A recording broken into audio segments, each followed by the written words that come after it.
बिस्मिल्लाहिर्रहमानिर्रहीम। अस्सलाम वालेकुम दोस्तों।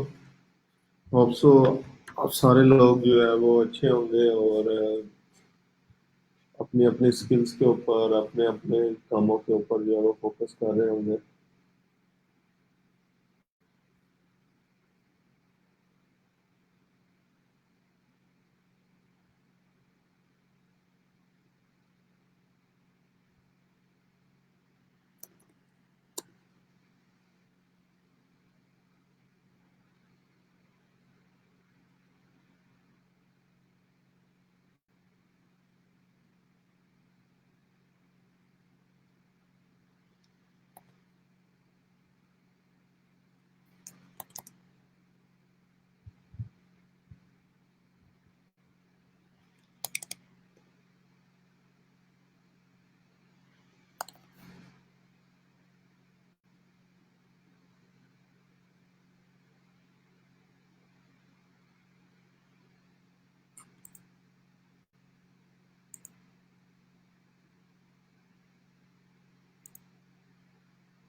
जी वालेकुम सलाम नुसरत साहब, क्या हाल चाल है? ठीक ठाक है?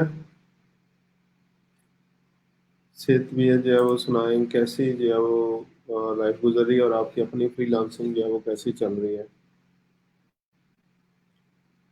जी वालेकुम सलाम शौकत साहब, क्या हाल चाल है? ठीक ठाक है?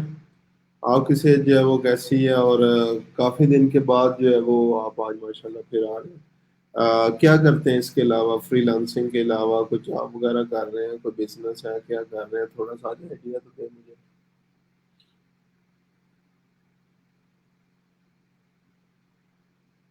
जी अल्हम्दुलिल्लाह नुसरत साहब, मैं भी जो है वो ठीक ठाक हूँ। अल्लाह ताला आपको भी जो है वो खुश रखे।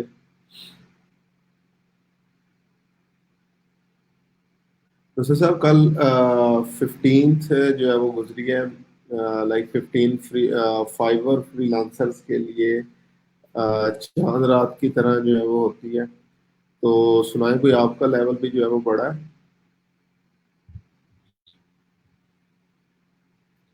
ठीक है। अगेन, जो लोग ऑलरेडी फाइवर के ऊपर जो है वो काम कर रहे हैं, तमाम लोगों को जो है वो पता होगा, या नहीं भी पता तो अभी चले पता लग रहा है। 15th जो हर मंथ की 15 होती है, वो जस्ट लाइक चांद रात है। 15 को जो है वो प्रमोशंस होती हैं, डिमोशंस होती हैं, आपके काम की बेस के ऊपर। तो अभी शायद आप में से किसी की प्रमोशन तो नहीं हुई होगी, ना डिमोशन हुई होगी। लेकिन जो ऑलरेडी स्टूडेंट्स वगैरह काम कर रहे हैं, कल माशाल्लाह काफ़ी मेरे प्रीवियस स्टूडेंट्स जो है वो लेवल 1 पे, लेवल 2 पे जो है वो चले गए।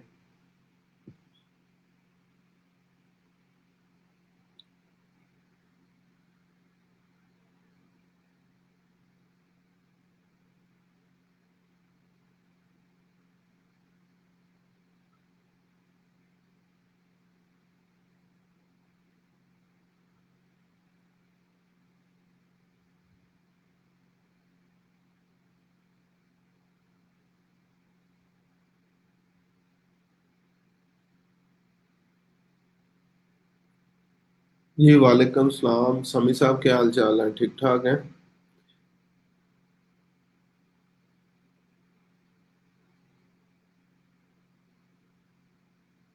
सही है। चलें शफकत साहब, कोई बात नहीं है, दोनों को जो है वो साथ साथ जारी रखें। मैं ये तो बिल्कुल हरगिज़ नहीं कहूँगा कि वो प्राइवेट जॉब जो है वो आप छोड़ दें। लेकिन थोड़ा सा टाइम अगर इसको आप दे दें तो मैं हमेशा जो है वो ये कहता हूँ कि ये जब आपको शायद टाइम कम देंगे आप प्राइवेट जॉब की निस्बत, तो अर्निंग चले ज़्यादा नहीं तो एटलीस्ट 2 टाइम्स 3 टाइम्स जो है वो कर रहे होंगे। ठीक है, तो थोड़ा सा टाइम जो है वो इसको ज़्यादा दे लें तो इंशाल्लाह काफ़ी ज़्यादा चीज़ें जो है वो आप खुद से जो है वो करने लग जाएंगे। तो मुझे थोड़ा सा जॉब का अगर आप ओवरव्यू दे दें तो शायद उसी से रिलेटेड मैं कुछ स्किल वगैरह जो है वो आपको बता दूं कि इस चीज़ पे आप काम कर सकते हैं। सब फ्रीलांसिंग बहुत अच्छी चल रही है। फाइवर अभी बहुत अच्छा चल रहा है, ऐसा नहीं चलो सही पैसे चले इंशाल्लाह। कोई मसला नहीं है। ठीक है, उसके साथ जैसे जो है वो चल रहा है, बेसिक बात तो है वो बिजनेस आना चाहिए। किसी तरीके से भी जो है वो बिजनेस आ रहा है, जॉब्स मिल रहे हैं, ऑर्डर्स आ रहे हैं, डॉलर्स कमा रहे हैं, तो यही सक्सेस है इस काम के अंदर।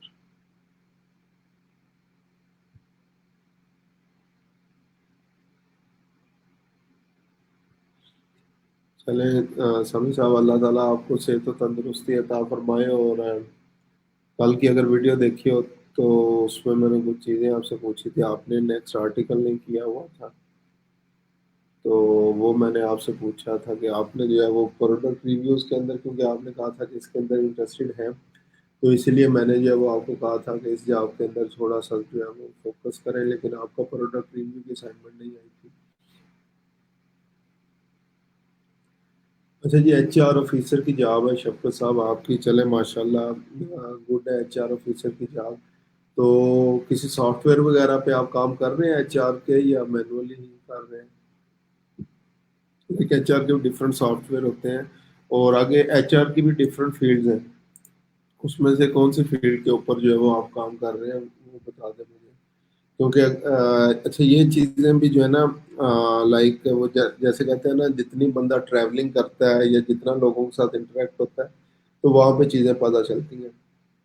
अब पाकिस्तान के अंदर क्या कंसेप्ट है, अगर अकाउंटेंट है तो उसने सारी के सारे अकाउंट्स की जॉब जो है वो खुद ही हैंडल करनी है। जस्ट लाइक एग्जांपल ले लेते हैं, अकाउंट्स में पेटी कैश जो है वो जॉब लेता होती है, कैशियर की जॉब जो है वो लेता है। उसके अलावा कॉस्ट अकाउंटिंग, फाइनेंशियल अकाउंटिंग, हर एक की लहदा लहदा फील्ड होती है।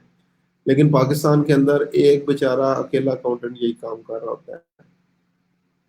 इसी तरह अगर एचआर की बात करें तो इसमें हायरिंग के लहदा होते हैं, कंपनसेशन मैनेजर जो है वो लहदा होते हैं, स्टाफिंग, रिक्रूटिंग, इसके अलावा ट्रेनिंग, ये सारे जो है वो लहदा लहदा से होते हैं। लेकिन पाकिस्तान में एज एच आर जो हम लोग बना देते हैं, उसके पास वो सारे जॉब जो है वो अकेला बेचारा कर रहा होता है। तो ये भी जब दुबई में मैं था, उस टाइम मुझे पता चला कि यार पाकिस्तान में हम लोगों को कितना एक्सप्लॉइट जो है वो किया जा रहा होता है। तो इसमें से किसी एक फील्ड के ऊपर अपनी ग्रिप बनाएं। अच्छा, ये आपके पास ईआरपी और एमएस एक्सेल पर काम करता हूँ ज़्यादा। चलें, अगर ईआरपी पे आप काम कर रहे हैं, ईआरपी के ऑनलाइन काफ़ी ज़्यादा ऑर्डर्स हैं, अगर आप जो है वो चेक करें तो ईआरपी को लाजमी जो है वो चेक करें। और इसकी लाइक बाहर भी काफ़ी जॉब्स थी, आजकल तो कंडीशन ही नहीं है आउट ऑफ कंट्री जाने की। लेकिन उससे पहले जो था, ईआरपी स्पेशलिस्ट की जो है वो अलहदा से जॉब्स आती हैं। इसी तरह अगर एक्सेल जो है वो एडवांस आता है तो एक्सेल के ऊपर भी अच्छी खासी जॉब्स हैं, और इसके ऑनलाइन काम भी जो है वो काफ़ी है। तो ईआरपी की, एमएस एक्सेल की आप ऑनलाइन जॉब्स भी जो है वो देख सकते हैं।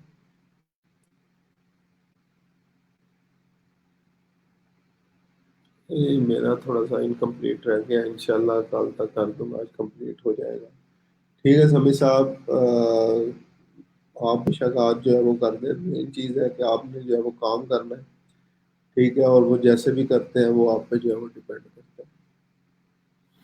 ठीक है शफकत साहब, आप रिक्रूटमेंट और सिलेक्शन स्पेशलिस्ट हैं, माशाल्लाह अच्छी चीज़ है। तो इसी के अंदर फील्ड और प्लस हाँ, एचआर मैनेजर, लाइक क्योंकि एचआर का जॉब मोस्टली होता है, और स्पेसिफिकली रिक्रूटमेंट और सिलेक्शन का लोगों के साथ इंटरेक्ट करना। ठीक है, अगर आप अपना नॉलेज बढ़ा लें, ठीक है, अगेन अगर आप अपना जो है वो नॉलेज बढ़ा लें और इसके ऊपर ही बेशक वीडियो जो है वो अपलोड करनी शुरू कर दें अपने यूट्यूब चैनल पे, इसके ऊपर भी काफ़ी ज़्यादा जो है वो आप अर्निंग कर सकते हैं। तो अभी मैंने ना कल एक वीडियो शेयर की थी, वो और तो किसी का जो है वो उस लाइक सिनेरियो के अंदर कोई और सेट नहीं हो रहा, तो मेरे ख्याल से वो आपके लिए काफ़ी ज़्यादा बेस्ट है। अगर आप देखेंगे तो उसमें वो उसने ना एक चीज बताई हुई है, रिक्रूटमेंट या ऐसी चीज से जो है वो रेलिवेंट है, आपकी जॉब से बेसिकली रेलिवेंट है, कि इस चीज का जो है वो बहाना ना करो यार मेरी पे कम है। ठीक है, उसमें वो उसने बड़ा क्लियरली एक्सप्लेन किया हुआ है कि जो है ना आपकी जो पे होती है ना वो प्योरली प्योरली आप पे डिपेंड करती है। अगर आप अपने पर्सनल डेवलपमेंट के ऊपर जो है वो काम करें, क्योंकि मैक्सिमम चले, मैं बहुत एक्सट्रीम केस लेता हूँ कि एक दिन में हम 24 घंटे जो है वो काम कर सकते हैं। अब 24 घंटे से ज्यादा काम तो नहीं कर सकते, जितनी भी मेहनत जो है वो करना, तो उसमें उसने कहा स्मार्ट वर्क जो है वो करें, ताकि थोड़े लाइक टाइम के अंदर जो है वो आप ज्यादा अचीव कर सके। तो उसमें उसने कहा है कि जो हमें पे मिलती है, किसी बंदे को अगर जो है वो पे मिल रही हो तो उसे कहना है कि ये तुम्हारी काबिलियत पे है। एक दफ्तर में एक ही टाइम पे एक बंदा 1 लाख रुपया ले रहा है, एक बंदा 50,000 ले रहा है और एक 10,000 रुपया ले रहा है। दोनों का शायद टाइम भी जो है वो 8 घंटे ही है नॉर्मली जो है। लेकिन वो क्या वजह है कि वो 1 लाख ले रहा है, हम लोग जो है वो 10,000 ले रहे हैं? वो इसीलिए जो है वो ले रहे हैं क्योंकि हमारी काबिलियत उतनी है, क्वालिफिकेशन उतनी है। हम लोग सिर्फ डिग्री डिपेंडेंट होते हैं, बस ये डिग्री कर ली है, इसके अलावा मुझे किसी किस्म की पर्सनल डेवलपमेंट की जो है वो जरूरत नहीं है। तो जितना काम आप पर्सनल डेवलपमेंट के ऊपर करेंगे, उतने ही जल्दी जो है वो इंशाल्लाह जो है वो आगे निकलेंगे। तो ये चीज़ें हैं कुछ जो है वो माइंड में रखना। वो वीडियो लाजमी चेक कर लेना, मैंने फेसबुक पे जो है वो शेयर की हुई थी। वहां से इंशाल्लाह आपको जो है वो काफ़ी ज़्यादा चीज़ें जो है वो सीखने के लिए भी जो है मिलेंगी।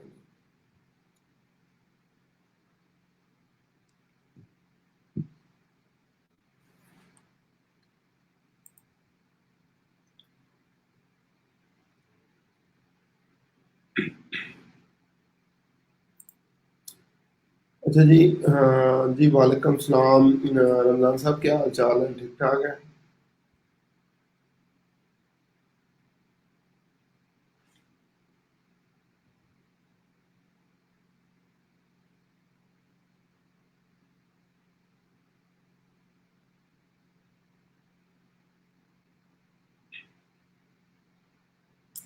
नहीं शफकत साहब, मैंने अपनी फेसबुक पे प्रोफाइल पे जो है वो कल शेयर की थी। इंडियन एक मोटिवेशनल स्पीकर है, सोनू शर्मा। उसकी वीडियो जो है मैंने कल फेसबुक के ऊपर जो है वो चेक शेयर की थी। तो बहुत अच्छी, बहुत क्लास की वीडियो है। दो वीडियोस अभी मैंने, एक जो है वो 2-3 दिन पहले उसकी चेक की थी, वो यूट्यूब के लिंक के ऊपर उसी के मौजूद है। दोनों फेसबुक पे शेयर है, तो लाजमी देखिएगा। ठीक है। यहाँ पे गेम चले, अगर कोई फ्रेंड लिस्ट के अंदर ऐड नहीं है, थोड़ा सा दूसरी वीडियो एक्सप्लेन कर देता हूँ। उसमें उसने बताया दो दोस्त हैं, वो दोनों जो है वो जॉबलेस हो जाते हैं, कोई ऐसी कंडीशन जो है वो आ जाती है, तो अखबार में एक जो है वो इश्तेहार देखते हैं, जो एक सेठ साहब है, उन्होंने नौकरी का इश्तेहार दिया। वो दोनों दोस्त वहाँ पे जाते हैं और उसे जो है कहते हैं हमें जॉब पे रख लो। तो वो उन्हें बताता है कि आपने क्या करना है, ये फलानी जगह से बाल्टियां पानी की भर के लाने, जितनी बाल्टियां भरोगे तो मैं उतने पैसे जो है वो आपको दूंगा। तो वो दोनों एग्री कर लेते हैं और काम जो है वो स्टार्ट कर देते हैं। तो दोनों जो है वो लाइक अर्निंग करने शुरू कर देते हैं। फिर एक के माइंड में आता है कि यार ये हम कब तक जो है वो काम करते रहेंगे, एटलीस्ट हमने बूढ़े होना है, या कल को कोई किसी किस्म का जो है वो मसला हो सकता है। तो वो एक दोस्त कहता है कि यार ये हम लोग इस काम की बजाय क्यों ना पाइपलाइन जो है वो खोलते हैं, बजाय हम बाल्टियां भर के आते हैं तो वहां से पाइपलाइन एक ले आए तो वहां पे काम शुरू करते हैं। वो दूसरा कहता है यार पागल है तू, चुप करके काम करता रहा है। जिस तरह like more than 90% of population हमारी जो है वो कर रही है, जिस काम के ऊपर लगे हुए हैं लगे हुए हैं। लेकिन वो दूसरा कहता है यार सोच, आज अगर 10 बाल्टियां भर रहे हैं, मे भी 2 साल बाद 5 पे आ जाए, उसके 2 साल बाद जो है वो हम लोग जो है वो 3 बाल्टियों के ऊपर आ जाए, तो अर्निंग तो हमारी टाइम के साथ साथ कम होती चली जाएगी। और दूसरा कहता है कल की ना सोच, आज की सोच, बस काम कर। लेकिन वो दूसरा अपनी दूसरी मेहनत जो है वो साथ साथ शुरू कर देता है, और एट दी एंड वो बहुत अच्छी मोटिवेशनल वीडियो है, सारी डिटेल आपको जो है वो वहाँ पे मिलेगी, लाजमी जो है वो देखें। तो इंशाल्लाह जो है वो आपको वहाँ से भी काफ़ी ज़्यादा फायदा जो है वो होगा। ठीक है, और एटलीस्ट आपके पास अब लोगों को सुनाने के लिए एटलीस्ट जो है वो बात काफ़ी ज़्यादा जो है वो आ जाएगा। ठीक है। अच्छा, कल जो है वो मैंने बात की थी, हम लोग ऑन पेज एसईओ की जो है वो बात कर रहे थे। उसी ऑन पेज एसईओ के अंदर कल हमने एसईओ फैक्टर्स की जो है वो बात की थी कि कौन कौन से एसईओ फैक्टर्स है, और मैंने एक लिंक शेयर किया था गूगल क्लासरूम में और उसे बोला था कल हम लोग जो है वो इसको डिटेल में शेयर करेंगे। ठीक है, क्योंकि यही वो जो है वो रैंकिंग फैक्टर्स हैं या जो मोस्टली एड्स के अंदर भी जो है वो यूज हो रहे हैं। तो जब भी हम लोग जो है वो एड्स के ऊपर भी काम कर रहे होंगे तो हमने ये कुछ चीजें जो है वो इसमें से देखनी है कि कौन कौन सी लैंडिंग पेज के ऊपर या वेबसाइट के ऊपर जो है वो अवेलेबल है, किस तरीके से मैं मैक्सिमम जो है वो आउटपुट हासिल कर सकता हूँ मिनिमम इनपुट के जरिए। ठीक है, तो इनको इंशाल्लाह जो है वो भी हम लोग जो है वो डिस्कस करने जा रहे हैं। और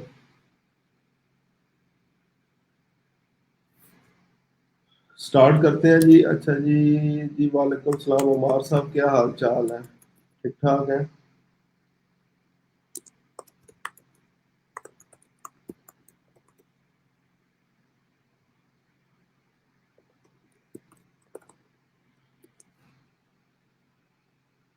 अच्छा जी, हम लोग आगे इसके ऊपर अब फैक्टर्स क्या हैं, जो 200 फैक्टर्स हैं इन्होंने क्या किया हुआ। अच्छा, इसके अंदर हम लोग साथ साथ जब इस चीज को डिस्कस करेंगे तो हम लोग देखेंगे इसने खुद से अपनी ऑन पेज एसईओ जो है वो किस तरह से की हुई है। ठीक है, तो इसने कुछ ये लिस्ट बना दी है, टेबल ऑफ कंटेंट्स बना दी है, domain factor, page level factor, site level factor, backlink factors, user interaction, special algorithm rules हैं। इसके अलावा ब्रांड सिग्नल्स जो है वो हमारे पास आ गए, on site web spam factors, of site web spam factors वगैरह। ये चीज़ें जो है वो हम लोगों ने मेंशन करनी है। तो अगर कल वाली क्लास जो है वो आप लोगों को याद हो तो उसमें हमने डिस्कस किया था कि जस्ट एग्जांपल हम लोगों ने क्या करना है, सबसे पहले टेबल ऑफ कंटेंट पुट करना है। और ये स्टार्टिंग भी जो है वो की हुई है। मैंने आप लोगों को बताया था कि आजकल लॉन्ग पैराग्राफ्स जो है वो आर्टिकल की शेप के अंदर जो है वो नहीं चल रहे। इसी तरह ब्रोकन पैराग्राफ्स या 1 लाइन 2 लाइन्स के अंदर जो है वो ये चीज़ें जो है वो चल रही हैं।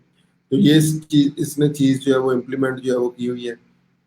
ठीक है, अभी इन फैक्टर्स को डिस्कस करते हैं। तो यहाँ पे दो चीज़ें जो देखने वाली हैं कि इसने ओपनिंग किस तरीके से की है, किस तरह ब्रोकन पैराग्राफ सेंटेंस स्ट्रक्चर वगैरह जो है वो आप लोग यहाँ पे देख सकते हैं। और फिर उसके बाद उसने टेबल ऑफ कंटेंट्स जो है वो प्रोवाइड कर दी है। ठीक है, अच्छा जी, उसके बाद अच्छा जी, ब्लॉक है। मैं एक दफ़ा इसको दोबारा देख लूँ ताकि किसी का अगर प्रॉब्लम है तो।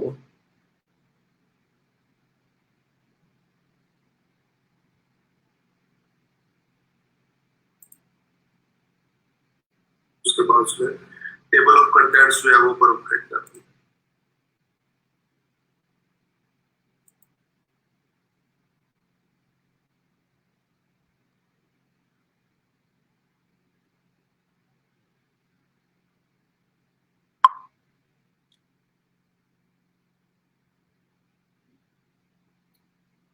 अच्छा, मैं सेकंड लैपटॉप से जो है वो देख रहा हूँ, यहाँ पे मेरे पास जो है वो चीज़ें ओके आ रही हैं। बाकी सब भी बता दें अगर जो है वो फिलहाल आप लोगों के पास जो है वो आ रहा है तो, ताकि मैं इसको दोबारा से जो है वो स्क्रीन जो है वो शेयरिंग कर दूँ। तो एक दफ़ा कमेंट्स में जो है वो मुझे बता दें।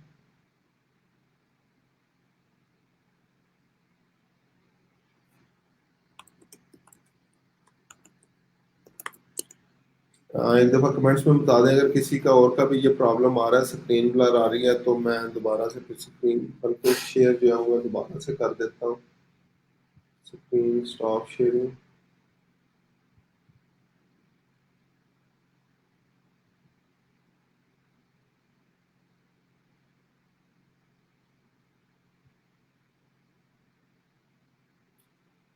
चलें, ठीक है जी, अब दोबारा से जो है वो मैंने स्क्रीन जो है वो शेयर कर दिया है, तो उम्मीद है अब जो है वो ठीक हो चुका होगा। ठीक है, चले यहाँ पे अब जो है वो हम लोग सबसे पहले जो है वो डिस्कस करने जा रहे हैं domain factors.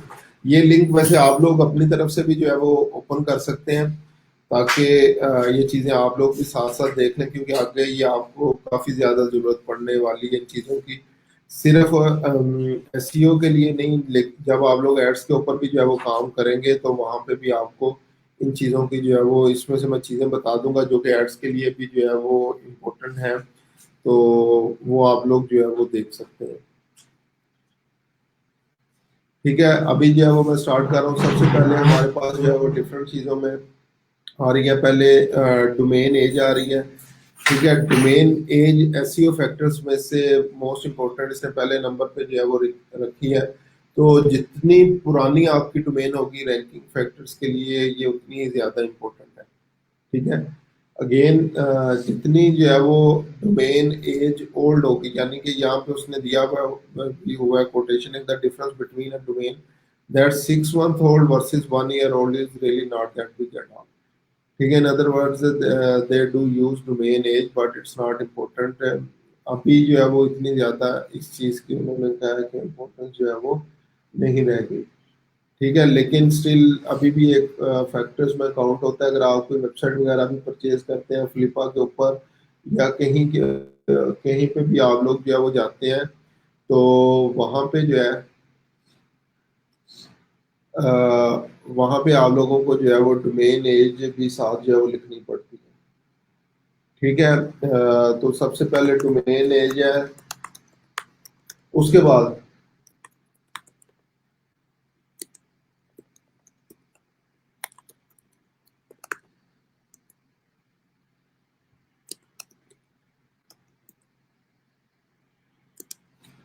Keyword appear in the top level domain. अब नेक्स्ट चीज जो हमारे पास इंपॉर्टेंट चीज जो है वो आ गई है, वो क्या है कि हमारा कीवर्ड जो है वो टॉप लेवल डोमेन के अंदर शुरू होना चाहिए। जस्ट एग्जांपल ये कि बैकलिंको.com इसकी वेबसाइट है, तो बैकलिंक से जो है वो ये निकली है। ठीक है, तो इसलिए बैकलिंको.com आ रहा है। Search engine land, search engine main keyword है, उसने जो है वो इंक्लूड जो है वो किया हुआ है।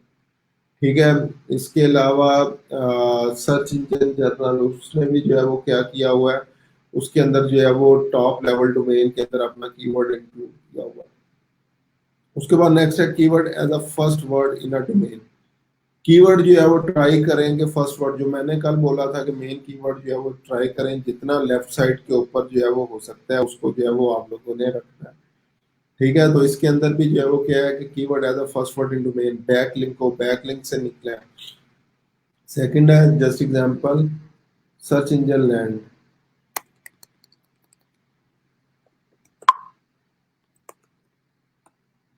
Search engine लैंड.com।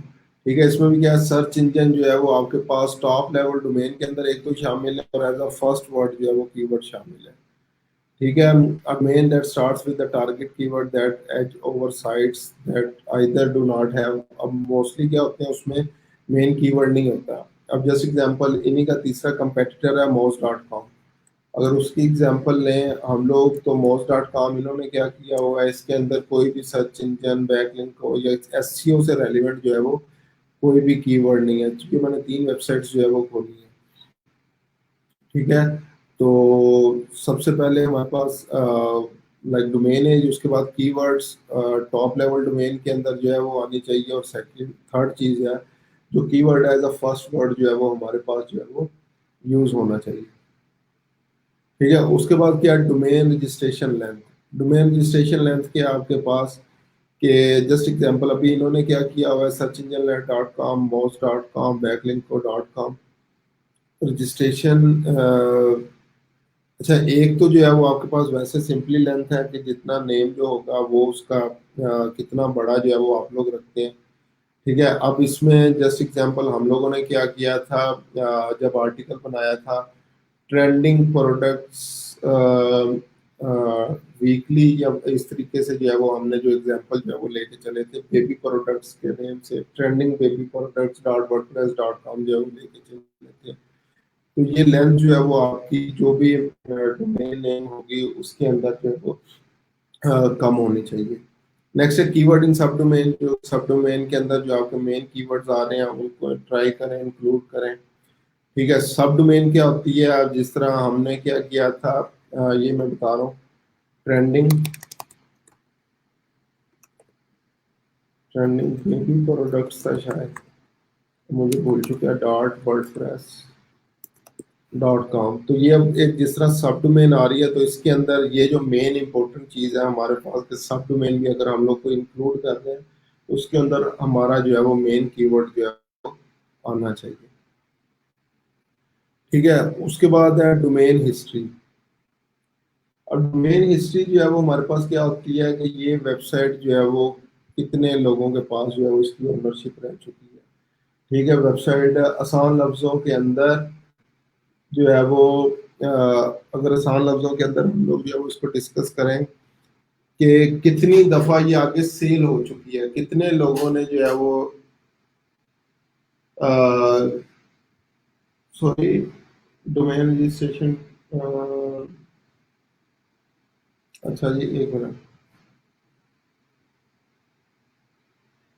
Domain registration time या लेंथ की बात जो है वो आप कर रहे हैं?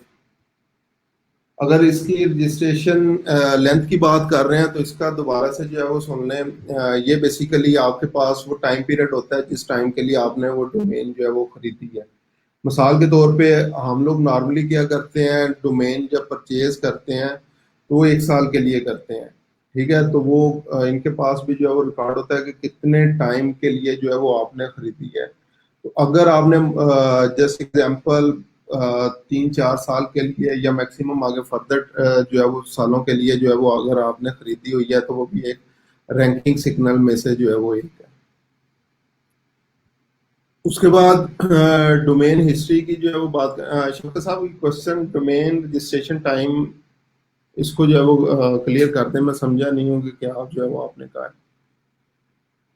डोमेन हिस्ट्री की जो है वो अगेन नेक्स्ट जो है वो हम लोग बात कर रहे थे कि ओनरशिप जो है वो कितने लोगों तक जो है वो ट्रांसफर हुई है। सो जस्ट एग्जांपल, पहले एक मैंने डोमेन खरीदी, फिर 1-2 साल काम करने के बाद मैंने उसको जो है वो सेल कर दिया।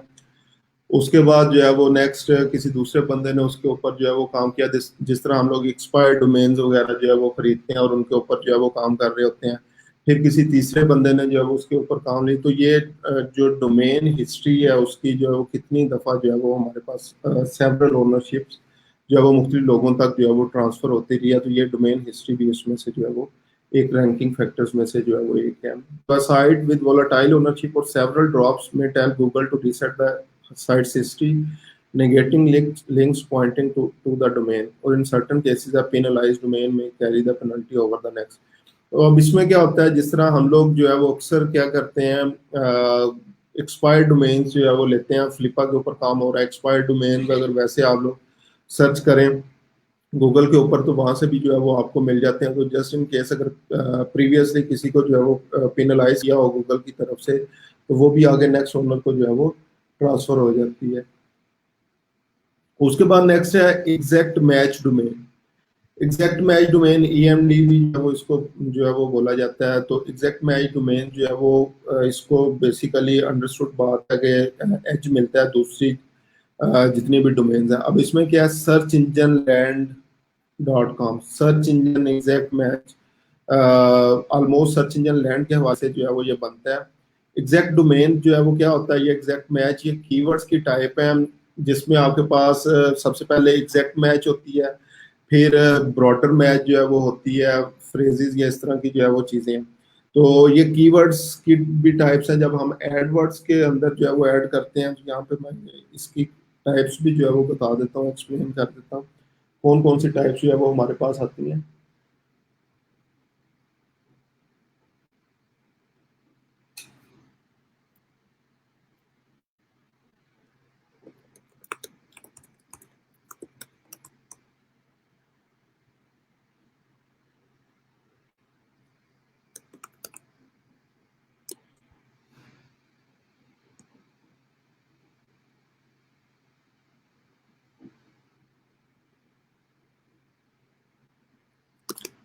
अच्छा जी, एक है एग्जैक्ट मैच,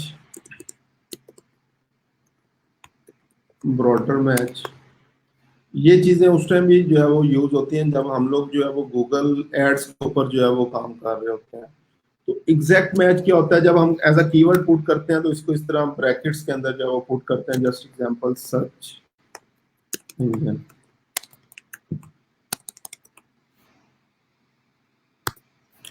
सर्च इंजन जैसे पुट किया, इसका क्या मतलब है, अगर सिर्फ और सिर्फ सर्च इंजन कोई लिखेगा गूगल के अंदर जाके तो ही मेरा ऐड जो है वो अपीयर होना चाहिए। अगर वो कोई भी बंदा जो है वो just example search engine land या इस तरीके से कोई भी मॉडिफायर जो है वो यूज करता है, मेरा ऐड जो है वो अपीयर नहीं होना चाहिए। ठीक है, ब्रॉडर मैच जो है वो क्या होता है, ब्रॉडर मैच के अंदर हम लोग जो है वो सिर्फ ये लिख देते हैं सर्च इंजन। ठीक है, इसमें अब क्या होगा, जस्ट एग्जांपल ये क्या होगा, ब्रॉडर मैच में जितने भी रिलेटेड टर्म्स होंगी जो मॉडिफायर्स होंगे, search engine land, search engine journal, top search engine. ठीक है, किसी भी किस्म के अगर कीवर्ड्स होंगे तो मेरा ऐड जो है वो अपीयर होना शुरू हो जाएगा।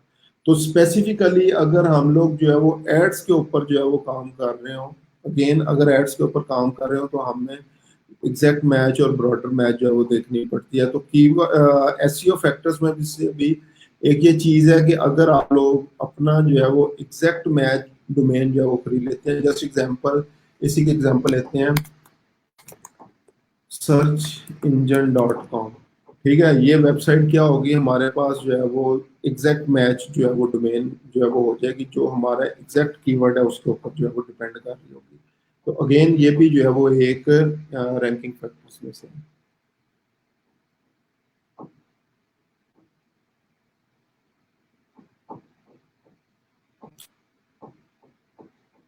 अच्छा जी, एक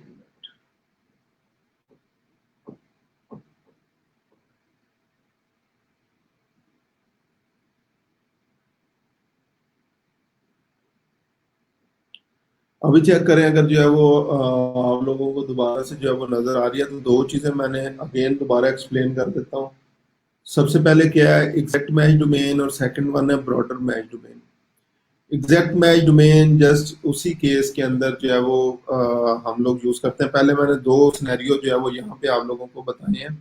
पहला सिनेरियो ये है कि अगर हम लोग एडवर्ड्स के ऊपर काम कर रहे हैं, नेक्स्ट अगर आप में से कोई भी जो है वो एडवर्ड्स के ऊपर, गूगल एड्स के ऊपर जो है वो काम करता है, तो ये मुख्तलिफ कीवर्ड्स हैं जो हम लोग बैक एंड पे पुट करते हैं एड्स लाने के लिए।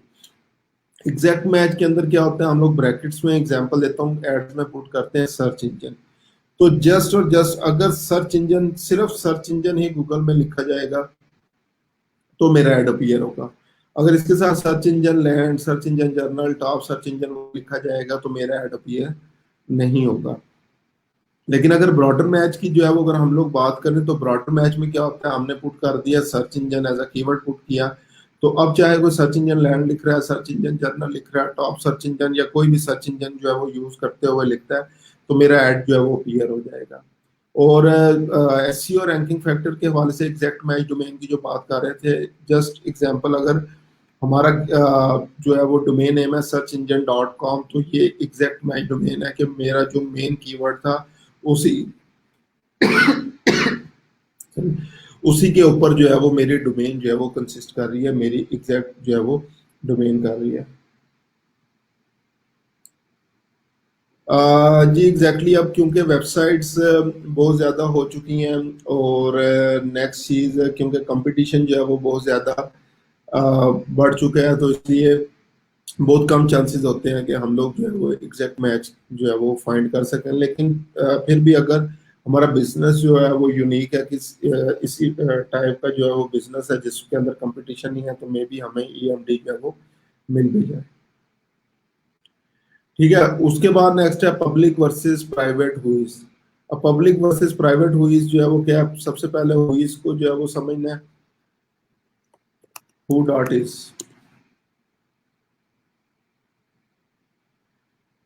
ठीक है जी, यहाँ पे हम लोग क्या कर सकते हैं, वेबसाइट्स की जो है वो कंप्लीट हिस्ट्री जो है वो चेक कर सकते हैं, जो मैंने प्रीवियसली जो है वो चेक की थी, बैकलिंको डॉट कॉम ही जो है वो हम लोग चेक कर सकते हैं। तो यहाँ पे हमारे पास जो है वो डाटा इनका जो है वो अवेलेबल हो जाता है।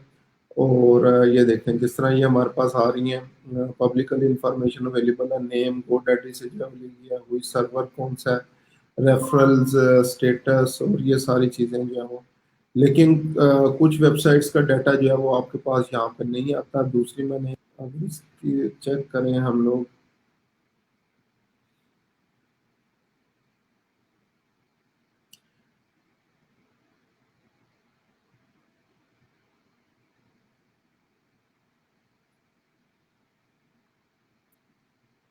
अच्छा, यहाँ पे स्टिल लोडिंग हो रहा है, लेकिन यहाँ पे who is data is currently unavailable, तो मीन्स उन्होंने जो है वो प्राइवेट किया हुआ है।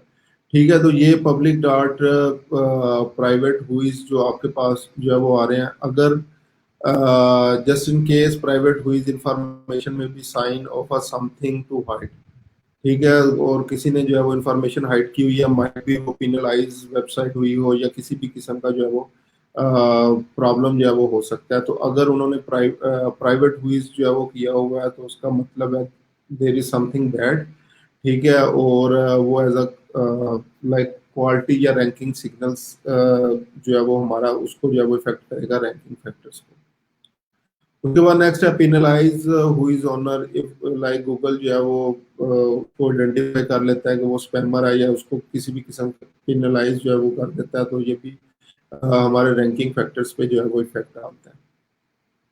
उसके बाद country TLD extensions, country TLD extensions जो है वो क्या होती हैं, अगर इसी को जो है वो हम लोग देखें तो just example study dot PK मेरी पहली डोमेन थी जिसके ऊपर जो है वो मैंने सबसे पहले काम किया था, फिर उसके बाद उसको जो है वो छोड़ दिया। तो ये डॉट पी के पाकिस्तान के लिए, डॉट आई एन इंडिया के लिए, डॉट यूएस यूके यूएस के लिए, डॉट यूके यूएस के लिए, ए यू ऑस्ट्रेलिया के लिए, ये डिफरेंट जो है वो हमारे पास आते हैं।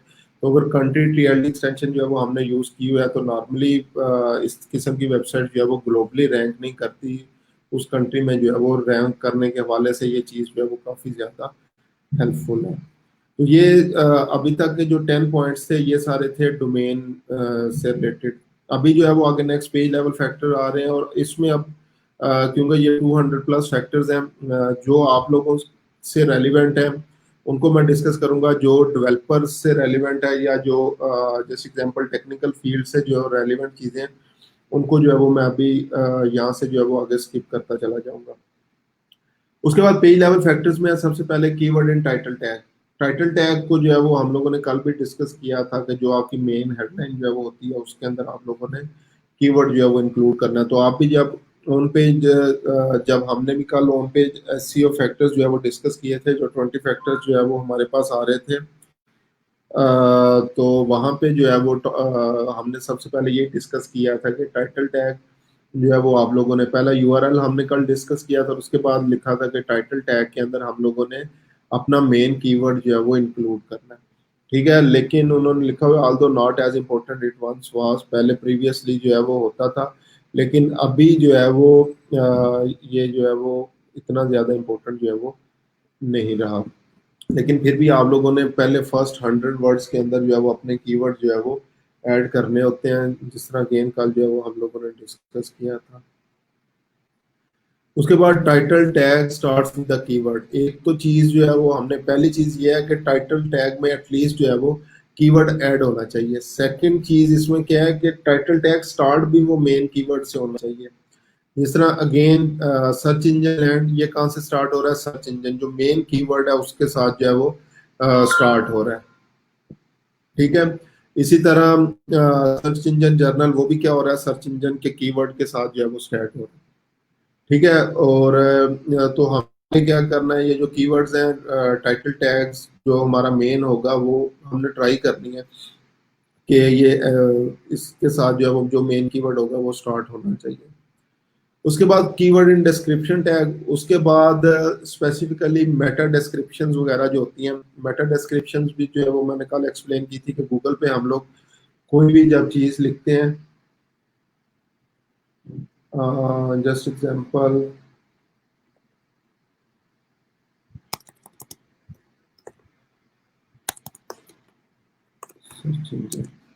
इसको गूगल पे सर्च किया तो ये यहाँ पे नीचे जो है वो मेटा डिस्क्रिप्शन आ रही है। तो इन मेटा डिस्क्रिप्शंस के अंदर भी ये जो हमारे पास पैराग्राफिंग्स जो है वो शो हो रही है, ये ऊपर जो दो दो लाइंस ऑलमोस्ट हर एक के नीचे जो है वो यूज हो रही है। पहले ये ऑलमोस्ट 3 लाइन जो है वो यूज होती थी, अभी आ गई है 3 डॉटेड लगा के दो दो लाइंस जो है वो आपके पास जो है वो शो हो रही होती है। तो आपने मेटा डिस्क्रिप्शन के अंदर भी अपने कीवर्ड जो है वो ऐड करने हैं। उसके बाद नेक्स्ट जो होता है मेन हमारी हेडलाइन, H1 टैग भी जिसको जो है वो बोला जाता है। अगर हम लोग वर्डप्रेस के ऊपर जो है वो काम कर रहे हैं तो H6 तक हमारे पास जो है वो टैग्स डिफरेंट होते हैं, मीन्स 6 डिफरेंट टाइप की साइज की जो है वो हम लोग हेडिंग्स जो है वो यूज कर सकते हैं। तो आप लोगों ने क्या करना है, जो H1 टैग है मेन आपकी हेडलाइन है, उसके अंदर भी आप लोगों ने इसको कीवर्ड को जो है वो इंक्लूड जो है वो करना है। ठीक है, उसके बाद नेक्स्ट जो है वो TF-IDF, fancy word of saying how often does a certain word appear in the document. The most often word appear on the page, the more likely it has the page is about that page. अब इसमें क्या है, TF-DF, इसमें जो आसान लफ्जों के अंदर के इसको आसान लफ्जों में ये भी समझ लें, डेंसिटी ऑफ वर्ड्स जो है वो आप लोग समझ सकते हैं। तो इसमें उन्होंने एक्सप्लेन किया हुआ है कि एक वर्ड कितनी दफा एक वर्ड डॉक्यूमेंट में जो है वो आया है। तो जितनी दफा कोई भी वर्ड यूज हुआ है तो उसमें क्या क्या है, तो उसका क्या मतलब है कि वो आर्टिकल बेसिकली जो है वो उसी चीज से जो है वो रेलिवेंट है। ठीक है, तो इसीलिए इन्होंने जो है वो कीवर्ड डेंसिटी भी जो है वो इसकी जो है वो यूज की थी। इसमें क्या होता था, हम नॉर्मली लोग क्या करते थे, कीवर्ड स्पैमिंग जो है वो शुरू कर देते थे। तो 500 का वर्ड्स लिख, जस्ट एग्जांपल आर्टिकल लिखा है तो उसमें मोर देन 20-30 टाइम्स जो है वो कीवर्ड उन्होंने मेन जो है वो यूज करना स्टार्ट कर दिया। तो ये अभी जो है वो अगर हम लोग कीवर्ड स्पैमिंग करें तो जो है वो भी एक बैड सिग्नल है, और गूगल उसको जो है वो पिनलाइज भी जो है वो कर देता है। तो इसलिए हम लोगों ने क्या करना है, जो कीवर्ड डेंसिटी है आगे शायद आएगी भी इस फैक्टर्स में, तो हमने उसको फॉलो करना है। वैसे नॉर्मली 2 to 3% जो है वो कीवर्ड डेंसिटी जो है वो आपके पास होती है। उसके बाद जो है वो कंटेंट लेंथ की जो है वो बात करें अगर हम लोग, कंटेंट लेंथ बेसिकली जितना ज्यादा जो है वो कंटेंट होगा, गूगल की पोजीशंस जो है वो उसी हवाले से जो है वो आपके पास आती चली जाएंगी। तो अभी नॉर्मली अगर आप लोग देखें तो एक एक आर्टिकल, प्रीवियसली क्या होता था, नॉर्मली अभी भी स्टिल कंसेप्ट चल रहा है, फाइवर के ऊपर जो है वो आप लोग देखें 500 वर्ड्स के आर्टिकल जो है वो लिखे जाते हैं।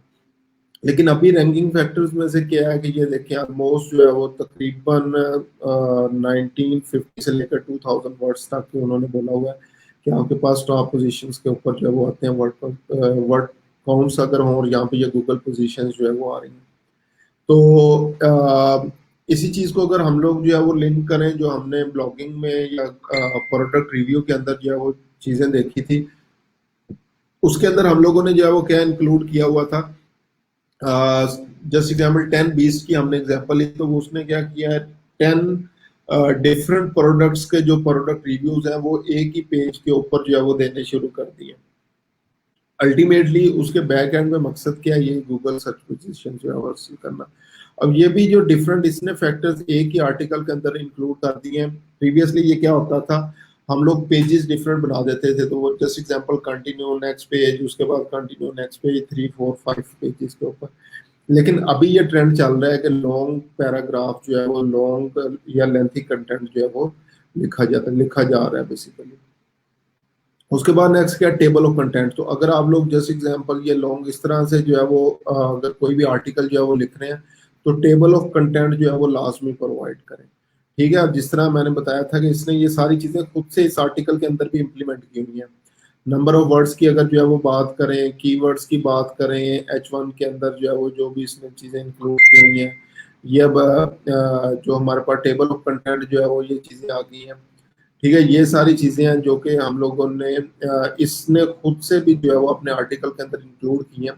तो एज अ बेस्ट अगर आर्टिकल की एग्जांपल आप लोग देखना चाहेंगे किस तरीके से हमने चीजें इंक्लूड करनी है, तो वो ये इसके अंदर अपने आर्टिकल के अंदर भी मौजूद है। तो टेबल ऑफ कंटेंट जो है वो हम लोगों ने यूज करना है ताकि गूगल भी हमारे पेज को जो है वो बेटर अंडरस्टैंड कर सके कि ये किस चीज के बारे में। कीवर्ड डेंसिटी आ गया again, although not important that its once was, Google में use to determine the topic of web page. और कीवर्ड डेंसिटी होती है 2 to 3%, मीन्स 500 वर्ड्स आर्टिकल के लिए आप लोग 10 से 15 दफा अपना जो है वो कीवर्ड जो है वो यूज कर सकते हैं। ठीक है, उसके बाद नेक्स्ट है latent semantic indexing keyword, LSI keyword, इसको कल भी मैंने एक्सप्लेन किया था कि जस्ट एग्जांपल अगर हम लोग जो है वो एप्पल कंप्यूटर्स के ऊपर जो है वो कोई भी आर्टिकल लिख रहे हैं तो हम लोगों ने एक्सप्लेन करना है उसको, Apple the computer company versus Apple the food, के कौन से एप्पल के ऊपर जो है वो हम लोग लिखने जा रहे हैं।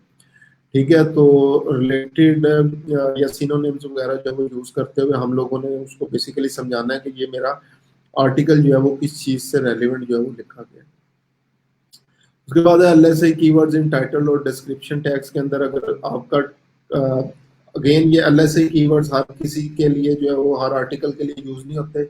अगर आपका बिजनेस कुछ इस किस्म का है जिसमें वो वर्ड्स जो है वो कंफ्यूजिंग है, जैसे एग्जांपल अब ऑरेंज कंपनी है, वो भी एक टेक्नोलॉजी कंपनी भी है और ऑरेंज वैसे भी खाने वाले होते हैं। तो इन चीज़ों के अगर जो है वो आप लोग आर्टिकल्स वगैरह जो है वो लिख रहे हैं, तो फिर आप लोगों ने क्या करना है, एलएसआई कीवर्ड जो है वो यूज करने हैं अपने आर्टिकल में भी, टाइटल में भी, डिस्क्रिप्शन टैग्स वगैरह के अंदर। उसके बाद नेक्स्ट है page covers the topic in depth. Again बता रहा हूँ, प्रीवियसली क्या होता था कि एक पेज के ऊपर जस्ट एग्जांपल 10-15 जो है वो टॉपिक लिखे, ये जो टॉपिक्स कवर कर रहे हैं, उसके बाद सेकंड पेज पे, थर्ड पेज पे, फोर्थ पेज पे। लेकिन अभी जो है वो क्या है कि जो आपका कंप्लीट पेज है वही टॉपिक को जो है वो इन डेप्थ जो है वो एक्सप्लेन करना चाहिए उसी को। उसके बाद पेज लोडिंग स्पीड, ये भी हमने जो है वो कल चेक कर लिया था। ये पेज स्पीड इनसाइट्स पे जो है वो चेक कर रहे हैं, हमने पिंगडम टूल्स के जरिए जो है वो चेक किया था। और ये चीज बहुत ज्यादा इंपॉर्टेंट है आपके एड्स के लिए भी, अगर चाहे आप गूगल एड्स चला रहे हैं, फेसबुक एड्स चला रहे हैं, पेज लोडिंग स्पीड जो है वो आपको पता होनी चाहिए। क्योंकि एड्स के ऊपर क्लिक करने के बाद अगर जो है वो जस्ट इन केस आपका पेज जो है वो लोड होने में बहुत ज्यादा टाइम ले रहा है, तो ऑडियंस जो है वो बाउंस बैक जो है वो कर देती है। तो ये चीज जो है वो आपने माइंड के अंदर जो है वो रखनी है कि आपके पेज की जो है वो लोडिंग स्पीड बहुत ज़्यादा जो है वो स्लो जो है वो नहीं होनी चाहिए। अगर स्लो होगी तो अगेन ऑडियंस जो है वो वहाँ से बाउंस बैक जो है वो कर जाएगी, हमारा बाउंस बैक रेट जो है वो इंक्रीज हो जाएगा और एड्स किसी किस्म का कोई रिजल्ट जो है वो आप लोगों को प्रोवाइड जो है वो नहीं करेंगे। उसके बाद सबसे पहले हमारे पास page loading speed via HTML आ गया। उसके बाद page loading speed via Chrome जो है वो आप लोगों ने चेक कर लेनी है। ठीक है, उसके बाद यूज ऑफ AMP रिक्वायरमेंट, इसको जो है वो छोड़ दें। एंटिटी मैच इतना हमारे लिए ज़रूरी नहीं है। Humming bird, Google humming bird, ये गूगल के कुछ एल्गोरिथम्स हैं। ठीक है, जिसमें अभी जो है वो मैं नहीं गया, तो उस टाइम जो है वो हम लोग डिस्कस कर लेंगे अगर इसकी जो है वो ज़रूरत पड़ी। इन यहाँ पे आप लोग गूगल पे आकर लिख सकते हैं, जैसे example top 5 Google algorithm for SEO, या सिर्फ गूगल एल्गोरिथम जो है वो लिख दें, तो ये Google Panda, Google Hummingbird, Google Pigeon वगैरह ये मुख्तलिफ जो है वो मोबाइल अपडेट या आपके पास एल्गोरिथम्स मौजूद हैं, आप लोग खुद से भी जो है वो उनको चेक कर सकते हैं। Duplicated content, again duplicate content अगर हमने किसी का जो है वो कॉपी पेस्ट कंटेंट जो है वो किया हुआ है, तो स्टार्ट से कह रहा हूँ आप लोगों को, सबसे बुरी चीज इस काम के अंदर है किसी और का कंटेंट जो है वो चोरी करना। ठीक है, प्लेजराइज कंटेंट जो है वो यूज करना, तो वो हम लोगों ने कभी भी जो है वो किसी और का कंटेंट जो है वो यूज नहीं करना। ये चीज याद रखें। और ये नेगेटिवली इन्फ्लुएंस और यही एल्गोरिथम जिनकी जो है वो बात कर रहे हैं, तो ये हमारी वेबसाइट के ऊपर असर डालते हैं। नॉर्मली गूगल पांडा जो है वो कॉपी पेस्टिंग से रेलिवेंट आई थिंक जो है वो आके पकड़ता है, तो आसान लफ्जों में हम लोग कह रहे होते हैं कि इसको जो है वो पांडा पढ़ के इसकी वेबसाइट को, और वो सारी चीज़ जो है वो ख़त्म हो गई। ठीक है, उसके बाद रेलिवेंस कैनोनिकल, रेलोनोनिकल भी जिसको बोलते हैं, इसको भी अभी जो है वो एक्सप्लेन नहीं करा, लेकिन ये भी डुप्लीकेटेड कंटेंट के लिए जो यूज़ होता है। इमेज ऑप्टिमाइजेशन हम लोग ब्लॉग के अंदर कर चुके हैं, किस तरह से हमने उसका टाइटल जो है वो चेंज करना है। इसके अलावा ऑल टेक्स्ट या इस तरह की डिफरेंट चीज़ें जो है वो इनको हम लोगों ने चेक करना है। तो file name, all text, title, description, caption, ये सारी चीज़ें हम लोग जब ब्लॉग कर रहे थे तो उस टाइम भी मैंने बताई थी किस तरीके से हमने इमेज की ऑप्टिमाइजेशन करनी है। उसके बाद नेक्स्ट है content recency. Content recency means आपका आर्टिकल कब जो है वो अपडेट जो है वो हुआ था। तो अभी मैंने आप लोगों को बताया ये आर्टिकल काफ़ी पुराना है, ठीक है, लेकिन ये क्या करते हैं, हर साल इसके अंदर जो भी लेटेस्ट अपडेट, जैसे ही कोई लेटेस्ट अपडेट आती है, इस आर्टिकल को अपडेट कर देते हैं। तो यहाँ पे ये डेट मेंशन कर रही होती है कि ये आर्टिकल कितना पुराना है। इसी से एग्जांपल अगर आप लोग जो है वो सेम आर्टिकल कोई भी देखें गूगल रैंकिंग फैक्टर्स, और वो शायद 2018 में अगर जो है वो अपडेट हुआ था, अभी अपडेट नहीं हुआ, तो शायद आप नहीं जाएंगे। हालांकि शायद वही सारे रैंकिंग फैक्टर्स हैं, कोई 8-10 जो है वो 15-20 नए आए होंगे, लेकिन हम लोग क्या करेंगे, डेट वाइज जो है वो उसको चेक करेंगे कि ये कब अपडेट हुआ है, ताकि हमें लेटेस्ट अपडेट्स जितनी भी हैं वो उस हवाले से जो है वो मिल सके। उसके बाद मैग्नीट्यूड ऑफ कंटेंट अपडेट कितना, जब हम लोग अपडेट करते हैं तो उसका मैग्नीट्यूड क्या होता है, या मैग्नीट्यूड को आसान लफ्जों में कितने आर्टिकल्स अपडेट करते हैं, कितनी इमेजेस और डिफरेंट किस्म की चीज़ें जो है वो हम लोग अपडेट करते हैं। हिस्टोरिकल पेज अपडेट्स जो है वो कितनी आप लोग जो है वो डेली वीकली एवरी 5 ईयर्स वगैरह जो है फ्रीक्वेंसी क्या आपकी उसको चेंज करने की। कीवर्ड प्रोमिनेंस, फर्स्ट 100 वर्ड्स के अंदर आपने कीवर्ड्स जो है वो यूज़ किए हैं या नहीं, वो इसके अंदर आ जाएगा। Keywords in H2 H3 tags 6 H6 तक जो ये हेडलाइंस जो है वो मुख्तलिफ होती हैं, उसके अंदर हमने कीवर्ड्स जो है वो यूज़ करने हैं। आउटबाउंड लिंक क्वालिटी, अब जस्ट एग्जांपल इन्होंने भी क्या किया हुआ है, हर तकरीबन पैराग्राफ के अंदर कोई ना कोई एक्सटर्नल लिंक इंटरनल लिंक जो है वो दिया हुआ है। और जितने भी आप लोग लिंक्स इनके देखेंगे, क्योंकि इन्होंने खुद से जो है वो अगेन इस चीज़ को इम्प्लीमेंट किया हुआ है, तो कोई भी लिंक आप लोग खोलेंगे तो कोई ना कोई अच्छी क्वालिटी वेबसाइट जो है वो वहाँ से ओपन होगी, तो कोई भी ऐसी वेबसाइट जो है वो नहीं होगी जो क्वालिटी वेबसाइट जो है वो ना हो। तो जो भी आप जिन वेबसाइट्स को भी साथ जो है वो लिंक कर रहे हैं वो क्वालिटी वेबसाइट होनी चाहिए, ऑथेंटिकेटेड वेबसाइट्स जो है वो होनी चाहिए। आउटबाउंड लिंक थीम्स, उसके बाद नेक्स्ट है जिन वेबसाइट को आपने जो है वो साथ लिंक किया हुआ है वो रिलेटेड भी होनी चाहिए। अब जस्ट एग्जांपल ये एसईओ से रेलिवेंट आर्टिकल है, और हम लोग जस्ट एग्जांपल किसी मोटर वर्कशॉप या ऑटो वर्कशॉप का जो है वो लिंक यहाँ पे नहीं देंगे, ठीक है। तो जो थीम है आपकी वो सेम थीम से रेलिवेंट ही आप लोगों ने आउटबाउंड लिंक्स जो है प्रोवाइड करने हैं। ग्रामर एंड स्पेलिंग मिस्टेक्स हैं आपके पास, नेक्स्ट जो है वो ये जो है वो चीज़ें नहीं होनी चाहिए आपके पास। Like again grammatical mistakes, spelling mistakes नहीं होनी चाहिए। उसके बाद नेक्स्ट है syndicated content, again is the content on the page is original, if it is scraped और copied from index page it won't rank as are. तो again original content जो है वो यूज करना है। मोबाइल फ्रेंडली अपडेट आपकी website, ये बहुत ज्यादा अब फैक्टर एड स्पेसिफिक भी जो है वो फैक्टर जो है वो हो चुका है कि आपकी वेबसाइट आपका लैंडिंग पेज जो मोबाइल फ्रेंडली होना चाहिए। तो प्रीवियसली जो है वो हम लोगों ने ई रोजगार में दरमियान में शुरू की थी एक सर्टिफिकेशन, वेबसाइट्स को जो है वो मोबाइल फ्रेंडली जो है वो कैसे किया जा सकता है। उसके बाद फिर हमें टाइम जो है वो नहीं मिल सका, और like वो अभी जो है वो स्टॉप है, तो आप लोग खुद से भी गूगल का अपना जो है वो एक कोर्स पढ़ा हुआ है मोबाइल फ्रेंडलीनेस के हवाले से।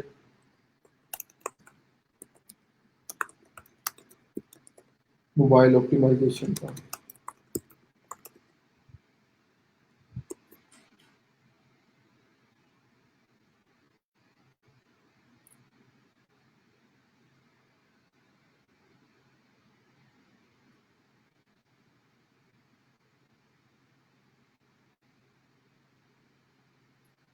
तो चलो यहाँ पे नहीं आ रहा, अदरवाइज आप लोग ये गूगल अकेडमी पे जा सकते हैं, वहां से जाके मोबाइल ऑप्टिमाइजेशन का जो है वो कोर्स सर्च कर लें, और उसको आप लोग जो है वो खुद से भी जो है वो कर सकते हैं। तो उसमें भी मुख्तलिफ वेज जो है वो बताए हुए हैं कि किस तरीके से आप लोग अपने मोबाइल को जो है वो मोबाइल फ्रेंडली वेबसाइट को बना सकते हैं।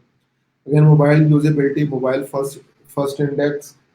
अच्छा, इसकी एक रीज़न ये भी है कि मोर देन अब 97% जो लोग हैं वो इसको एक्सेस जो है वो वेबसाइट को, इंटरनेट को एक्सेस जो है वो मोबाइल्स के ज़रिए कर रहे हैं, तो इसलिए ये अब बहुत इंपॉर्टेंट फैक्टर जो है वो कंसिडर किया जाता है मोबाइल फ्रेंडलीनेस। उसके बाद हिडन कंटेंट और मोबाइल, अब इसमें क्या होता है, बाज़ औक़ात कुछ चीज़ें जो है वो आपके पास डेस्कटॉप व्यू में तो कंप्लीट पूरी जो है वो नज़र आ रही होती हैं, लेकिन जैसे ही आप लोग जो है वो मोबाइल वर्जन उसका जो है वो चेक करते हैं तो वहाँ पे वो चीज़ें जो है वो हाइड हो जाती हैं, जो कि अगेन एक जो है वो बुरा सिग्नल है। हेल्पफुल सप्लीमेंट्री कंटेंट, कोई भी रिलेटेड जो सप्लीमेंट्री कंटेंट है वो आप लोग ऐड कर सकते हैं। Content behind hidden tabs, number of warnings, multimedia. Multimedia next important चीज़ है, इमेजेस वीडियोस वगैरह जो है वो लाजमी ऐड करें। ऑडियंस की इंगेजमेंट से रेलिवेंट बहुत ज़्यादा इंपॉर्टेंट है। जिस तरह आप लोग ये देख सकते हैं कि हर ऑलमोस्ट फैक्टर के साथ उसने कोई ना कोई इमेज, कोई ना कोई कोटेशन चीज़ें जो है वो साथ साथ लगाई हुई हैं। Number of internal links pointing to page, internal links कितने हैं जो कि पेज के अंदर ही जो है वो डिफरेंट फैक्टर्स को पॉइंट कर रहे हैं। ठीक है, तो सेम पेज के अंदर भी हम लोग जो है वो लिंकिंग कर सकते हैं। कि अब इसकी अगर एग्जांपल लें तो ये सेम पेज के लिंक्स हैं। ठीक है, और हम लोग just example page level factors पर डिस्कस करें तो इसी के ऊपर ये हमें जो है वो ले आएगा। ठीक है, तो ये नंबर ऑफ इंटरनल लिंक्स जो है वो हमारे पास कितने आ रहे हैं। इसके अलावा इंटरनल वेबसाइट पेजेस कितने हैं हमारे पास, वो जो है वो हम लोगों ने जो है वो चेक करने हैं।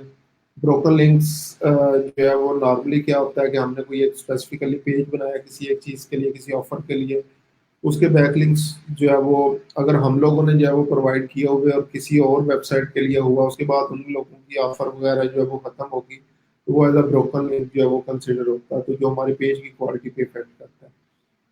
रेटिंग लेवल में आपने इस चीज़ को मेक श्योर करना है कि आपकी वेबसाइट जो है वो बहुत ज़्यादा जो आपने कंटेंट लिखा हुआ है इतनी मुश्किल इंग्लिश या मुश्किल वर्डिंग वगैरह जो है वो ना हो कि लोग उसको जो है वो समझ जो है वो ना सकें।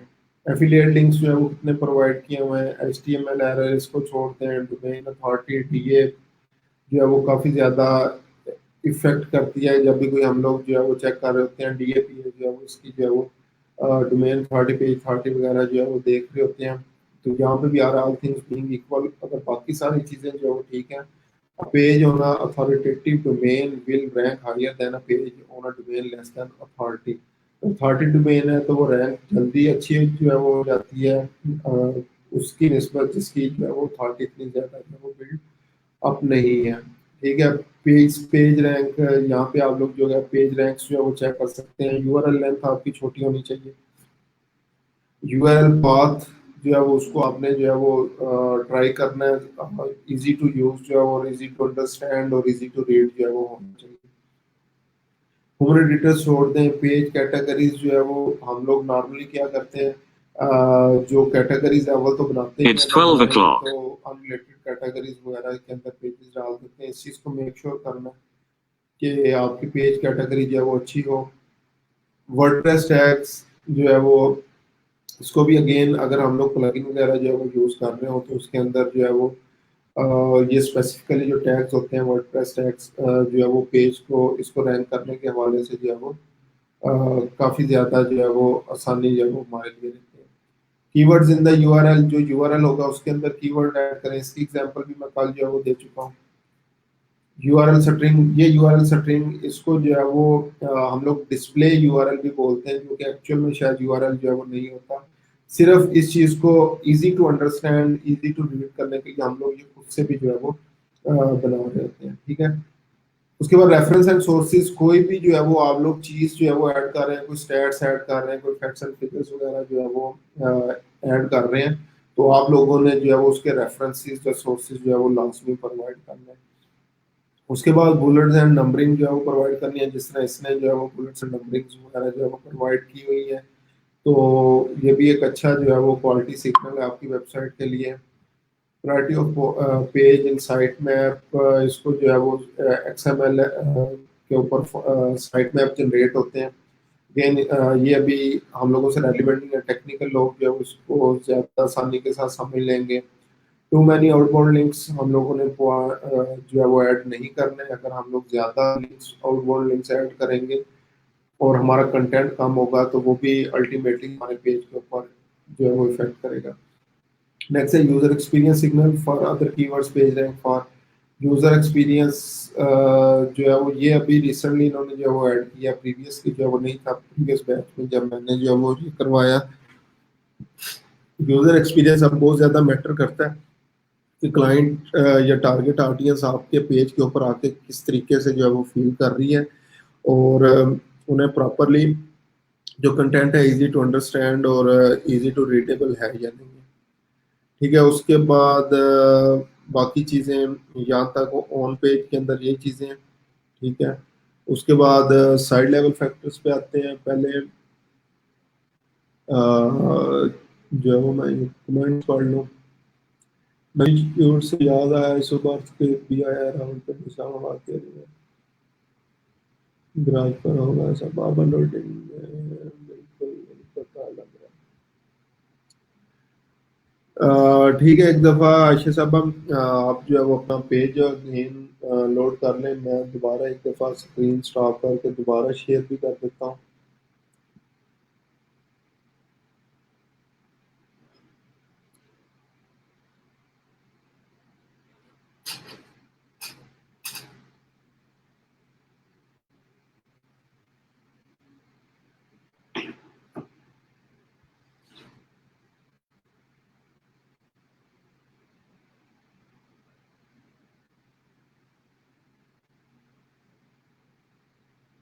ठीक है जी, उसके बाद जो है वो हम लोग नेक्स्ट फैक्टर के ऊपर जो है वो आते हैं। साइड लेवल फैक्टर्स हैं। Side level factors mostly mostly जो है वो डिपेंड करते हैं हमारे जो टेक्निकल डोमेन के स्टूडेंट्स हैं, लेकिन इसमें हम लोग चेक करेंगे हमारे से रिलेटेड जो जो चीज़ें सिर्फ उसी को जो है वो डिस्कस करते हैं। अच्छा, उसके बाद सबसे पहले content provide value and unique insight. इस चीज़ को आप लोगों ने मेक श्योर करना है, अगर खुद से भी आप आर्टिकल राइटिंग के ऊपर काम कर रहे हैं तो क्या यूनिकनेस है आपके आर्टिकल के अंदर, क्या यूनिक इंसाइट जो है वो लोगों को इससे मिलेंगे, किस बेस के ऊपर वो जो है वो आपकी वेबसाइट के ऊपर आके जो है वो इंगेज होंगे।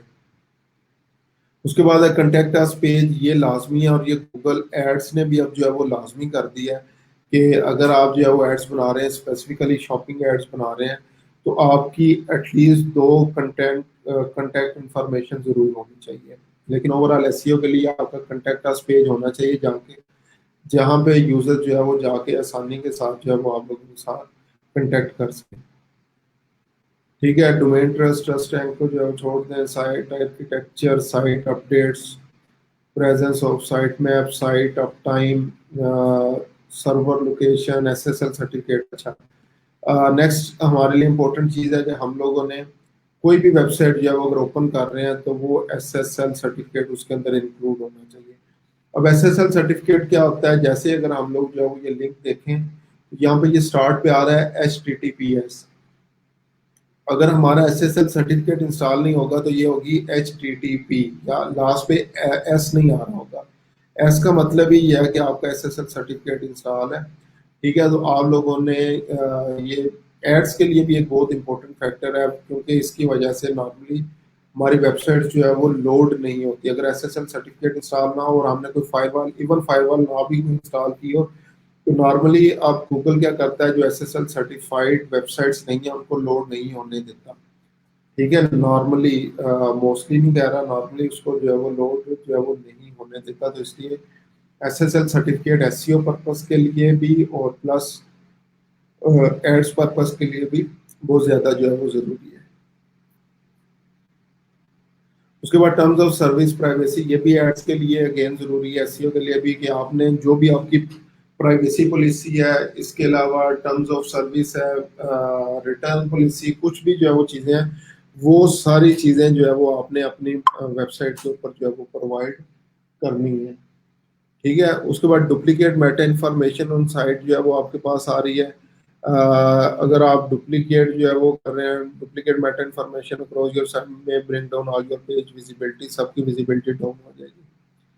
ब्रेड क्रम नेविगेशन, इसको जो है वो छोड़ दें। उसके बाद मोबाइल ऑप्टिमाइज हम लोग ऑलरेडी डिस्कस कर चुके हैं।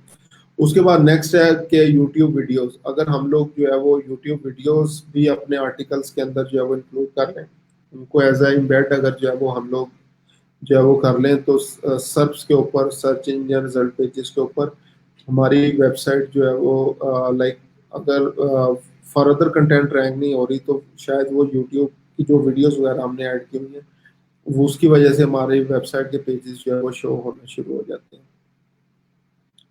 उसके बाद है साइट यूजेबिलिटी, कि क्लाइंट अगर कोई भी हमारा जो है वो जाएगा तो वहाँ पे वो किस तरीके से जो है वो उसको फील करता है, page views, time on website कितना जो है वो स्पेंड कर रहा है, बाउंस रेट जो है वो इसी चीज़ के ऊपर डिपेंड करता है। अगर कंटेंट जो है वो डाइजेस्टेबल जो है वो ना हो, ठीक है, तो उससे जो है वो इसके ऊपर जो है वो असर पड़ता है। ठीक है, उसके बाद है use of Google analytics and search console. अब भी ये लाजमी है कि जैसे आप लोग वेबसाइट बनाते हैं तो आप लोगों ने अपनी वेबसाइट जो है वो गूगल सर्च कंसोल पे जो है वो सबमिट करनी होती है, जहाँ पे वो रोबोट डॉट टीएक्सटी फाइल वगैरह भी जो है वो हम लोग लगा रहे होते हैं, ताकि लोग जो है वो उसके ऊपर जो सॉरी एल्गोरिथम है वो वहाँ पे जाएं और वहां पे जाके जो है वो आपकी वेबसाइट को क्रॉल करें। इसी तरह गूगल एनालिटिक्स भी अगर आप लोगों ने जो उसका कोड लगाया हुआ है, तो ये भी एक सिग्नल है जो कि आपकी सीरियसनेस को भी जो है वो शो करता है कि आप लोग कितने सीरियस है अपनी ऑडियंस को लेके, कि उनको किस तरीके से टैग करना चाहते हैं, चेक करना चाहते हैं। उसके बाद है यूजर रिव्यूज और साइट रेपुटेशन। ये भी एक एड्स पर्पस के लिए भी यूजर रिव्यू जो है वो बहुत ज्यादा इंपॉर्टेंट है, कि कितने रिव्यूज जो है वो क्लाइंट्स ने जो है वो आपको प्रोवाइड किए हुए हैं, जिसको नॉर्मली टेस्टिमोनियल्स भी कहते हैं। और ये और कमेंटिंग वगैरह कितनी है, ये साइट रेपुटेशन के लिए जो है वो काफी ज्यादा जरूरी है आपकी। अच्छा जी, ईएटी मींस ये बेसिकली जैसे ही जो अभी हमारे पास प्रीवियसली अगर आपको पता हो तो कुछ अपडेट्स आई हैं, जिसको बोला जाता है जीडीपीआर रूल्स। ठीक है, जिस तरह 9/11 है, उसी तरह ये जीडीपीआर जो रूल्स आए हैं उसके बाद बहुत सारी चीजें डिजिटल मीडिया के अंदर चेंज हो गई हैं। तो अगर आप लोगों को याद हो, जिस तरह फेसबुक के ऊपर केस बना था, या ये दूसरे जो डिफरेंट वेबसाइट्स वगैरह उनके ऊपर केस बना था कि ये यूजर की इंफॉर्मेशन जो है वो लीक करते हैं, ठीक है, या इनको बेचते हैं, जिस तरह एड्स पर्पस के लिए जो है वो ये चीजें जो है वो यूज हो रही होती हैं। तो उसके बाद एक जीडीपीआर रूल्स मुतारफ करवाए गए, जनरल डाटा प्रोटेक्शन रूल्स। उन्हीं में से जो है वो शायद एक ये क्लास है जिसके अंदर ये चीजें आपने अपनी वेबसाइट के ऊपर मेक श्योर करनी होती हैं, कि ये जिस तरह मैंने प्राइवेसी पॉलिसी की बात की है, इसके अलावा जो रिटर्न पॉलिसी के इस तरह से जो है वो चीजें हैं वो आप लोगों ने ऐड करनी है। और उसके बाद ये ईट रैंकिंग कोई आपके पास है, ये वैसे मैं भी अभी चेक करने लगा हूँ, लेकिन बेसिक आइडिया यही था कि उसके बाद ये चीजें जो है वो आई हैं। तो ईट जो है वो एक्सपर्टाइज, अथॉरिटी और ट्रस्टवर्दीनेस के ऊपर जो है वो डिपेंड करती है। ठीक है, तो आपकी साइड एक्सपर्टाइज, अथॉरिटी और ट्रस्टवर्दीनेस जो है वो होनी चाहिए। इसको भी जो है वो जीडीपीआर को रूल्स को भी जो है वो चेक कर रहे हैं, क्योंकि अभी कुछ ऑर्डर्स इस चीज़ के भी होते हैं कि हम लोग अपनी वेबसाइट को जीडीपीआर कंप्लाइंस जो है वो बनाना चाह रहे हैं। ठीक है, या जीडीपीआर पॉलिसी जो उन्होंने ये प्राइवेसी पॉलिसी वगैरह वेबसाइट के ऊपर ऐड करनी है, तो उसको जीडीपीआर कंप्लाइंट करना है। इस चीज़ के भी पीपीएच वगैरह के ऊपर जो है वो काफ़ी ज़्यादा ऑर्डर जो है वो आ रहे हैं। ठीक है, उसके बाद बैकलिंक फैक्टर्स हैं। अब यहाँ से ये जो बैकलिंकिंग फैक्टर्स हैं, ऑफ पेज एसईओ से रेलिवेंट जो है वो शुरू हो गई हैं चीज़ें। एक मिनट में इसमें देख रहा हूँ।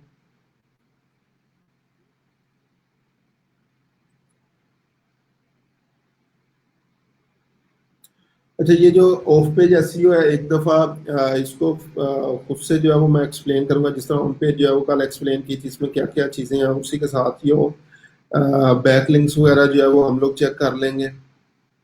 नेक्स्ट, अगर यूज़र इंटरफेरेंस की जो है वो हम लोग बात करें, किस किस्म का यूज़र इंटरफेस जो है वो हमारी वेबसाइट का जो है वो होना चाहिए, तो पहले है रैंक ब्रेन जो है वो गूगल आर्टिफिशियल इंटेलिजेंस एल्गोरिथम है। और इसका बेसिकली पर्पस क्या है, ये मेजर करता है कि यूज़र किस तरीके से जो है वो इंटरेक्ट करता है सर्च रिजल्ट्स के साथ। ठीक है, जो भी ये सर्च रिजल्ट्स आपके पास आ रहे हैं गूगल के ऊपर, जैसे आप लोग जो है वो सर्च करते हैं, तो बेसिकली बैक एंड पे आर्टिफिशियल इंटेलिजेंस के थ्रू वो चेक कर रहे हैं कि हम लोग मेनली चीज़ क्या देख रहे हैं, उसी चीज़ के ऊपर ही अपने इंसाइट्स करते हैं। कि जस्ट एग्जांपल, हेडलाइंस ज़्यादा इंपॉर्टेंट है, या ये मैंने आगे बताया था कि ये हमारे पास अभी यहाँ पे देखें, ये 3 लाइन्स के अंदर जो है वो चीज़ें शो हो रही हैं, लेकिन नॉर्मली अभी इन्होंने इसको कम करके जो है वो 2 लाइन्स पे कर दिया, और आगे डॉटेड जो है वो कर दिया, तो कोई आगे फर्दर जो है वो चेक करना चाहिए। तो ये सारी चीज़ें आर्टिफिशियली इंटेलिजेंट है। ठीक है, जिसमें जो है वो ये चेक कर रहे होते हैं कि यूजर किस तरीके से इसको इंटरेक्ट करेंगे। Organic click through rate for the keywords, organically उन कीवर्ड्स के लिए कितना जो है वो लोग नॉर्मली उन कीवर्ड्स के ऊपर जो है वो क्लिक करते हैं। क्लिक थ्रू रेट जो है वो काउंट होता है कितने नंबर ऑफ इम्प्रेशन एंड और क्लिक्स कितने हैं, क्लिक डिवाइडेड बाय इम्प्रेशन। तो वहां से क्लिक थ्रू रेट निकलता है कि एक कीवर्ड को अगर जस्ट एग्जांपल 100 दफा जो है वो उसके ऊपर इम्प्रेशन जो है वो आए और 10 जो है वो क्लिक्स हुए, तो 10/100 क्लिक थ्रू रेट जो है वो वहां पे निकल आएगा। ठीक है। और यहाँ पे ये उन्होंने एग्जांपल भी दी हुई है, interpreting life experiments and both pages P1 P2 answers need. P1 answer is on the page, P2 answer is on the page and is the snippet. Algorithm A puts P2 before P2 क्योंकि उसका answer P1 के ऊपर ही मौजूद है। User click उसके ऊपर करेगा और ये गुड जो है वो सिग्नल है। लेकिन एल्गोरिथम बी क्या है, अगर P2 को P1 से पहले हम लोग जो है वो कर दें तो क्लिक नहीं आएगा क्योंकि उसके पेज के ऊपर वो आंसर नहीं है, तो इसलिए ये एक बैड सिग्नल है हमारे लिए। अच्छा जी, अटेंडेंस आयशा साहबा, जुनेद ही आपको जो है वो बताएगा क्योंकि अटेंडेंस को वो डील कर रहा है, लेकिन डेली बेस की अटेंडेंस जो है वो लाजमी है आपकी। ठीक है, अभी क्योंकि बिल्कुल हम लोग एंडिंग की तरफ जा रहे हैं, 10th वीक के मिडिल में हम लोग आ चुके हैं, 2 वीक्स जस्ट हो रहे हैं हमारे। तो अटेंडेंस आप मेक श्योर कर लें कितने परसेंट आपकी अटेंडेंस है, तो ये ना हो कि बाद में सर्टिफिकेट्स वगैरह अटेंडेंस की वजह से आप लोगों के रह जाए। अच्छा जी, उसके बाद है organic CTR for all keywords. Organic CTR जो है वो तमाम कीवर्ड्स के लिए जो है वो कितना है, और ये इस चीज़ के क्वालिटी स्कोर को भी जो है वो डिपेंड करता है। क्वालिटी स्कोर जो होता है किसी भी कीवर्ड का डिपेंड करता है क्लिक थ्रू रेट्स के ऊपर, कितना उसका क्लिक थ्रू रेट है, लोग उस कीवर्ड को सर्च करने के बाद जो आगे फर्दर एड्स आ रहे हैं उनके ऊपर कैसे क्लिक कर रहे हैं। बाउंस रेट, बाउंस रेट जो है वो नॉर्मली डिपेंड करता है कि क्लाइंट आपके पेज के ऊपर आया, वहां से जो है वो वापस मुड़ गया या किसी और वेबसाइट पे चला गया। ठीक है, तो बाउंस रेट एक बहुत बुरा सिग्नल है आपकी वेबसाइट के लिए। तो इसका मतलब नॉर्मली ये होता है कि आपका जो कंटेंट है वो लोगों से रेलिवेंट नहीं है, तो इसलिए लोग जो है वो आपकी वेबसाइट छोड़ के जो है वो जाते जा रहे हैं। उसके बाद नेक्स्ट है डायरेक्ट ट्रैफिक। डायरेक्ट ट्रैफिक जो है वो क्या होती है कि डायरेक्टली आप लोग का यूआरएल जो है वो वहाँ पे वो सर्च कर रहे हैं, और उस यूआरएल सॉरी जो भी आपकी डोमेन नेम है उसको सर्च कर रहे हैं और आपकी वेबसाइट के ऊपर जो है वो जा रहे हैं।